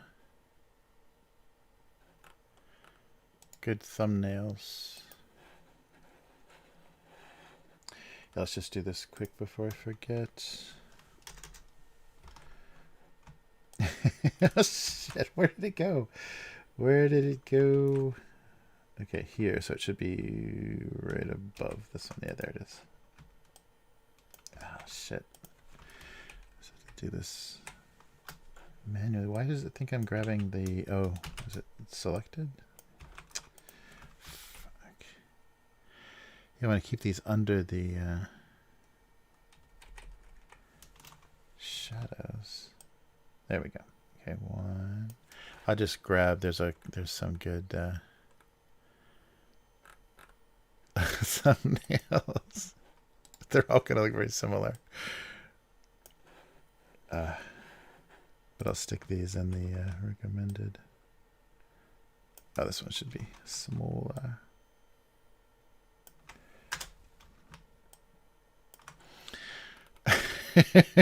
They're all gonna look insanely similar. God damn. Nope.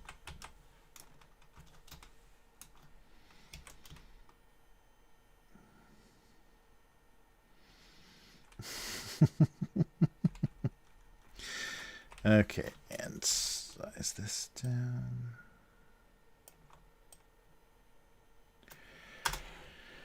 Two more quick ones.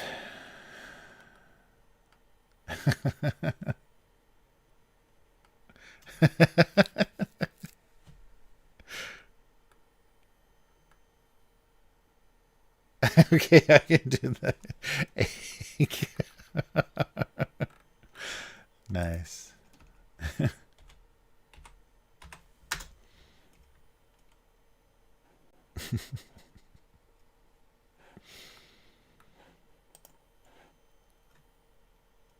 Oh, this is a big one. Is a big one. Whoa. Yeah, I'll find that egg. I might have to redraw the egg. I don't remember the last time. Come on. Loading. And one more.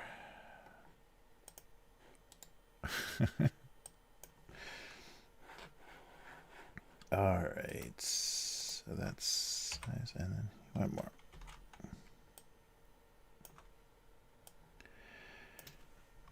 I'll tilt all of these into place. Yeah, I'll get find my little egg egg drawing, or just make one.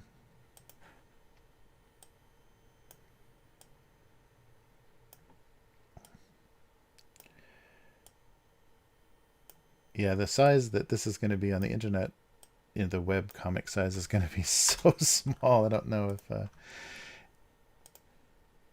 this will even look like anything. So what I'm saying is I'm spending a lot of time for something that's not going to even be visible. All right.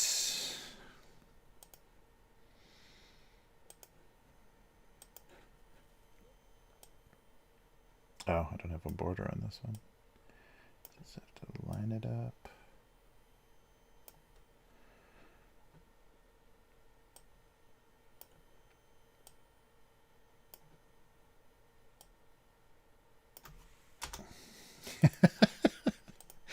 Yes, I'm spending a lot of time.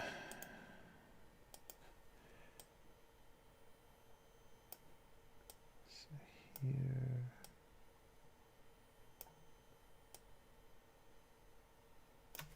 And last one.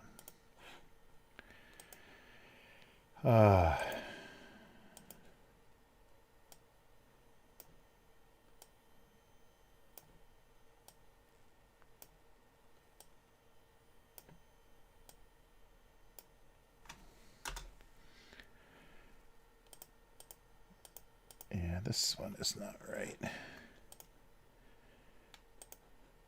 didn't have a, oops, a frame, so it's a little screwed up. Sorry, this is so silent and not exciting. There we go. There we go. Nice.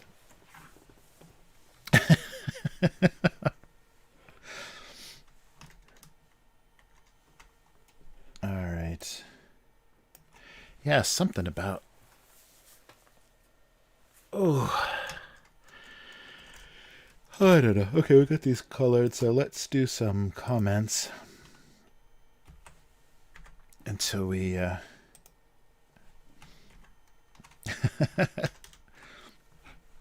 Nice. There we go. Look at all those recommended videos.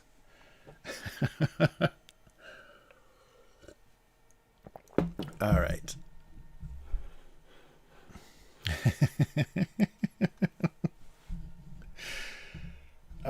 Sorry.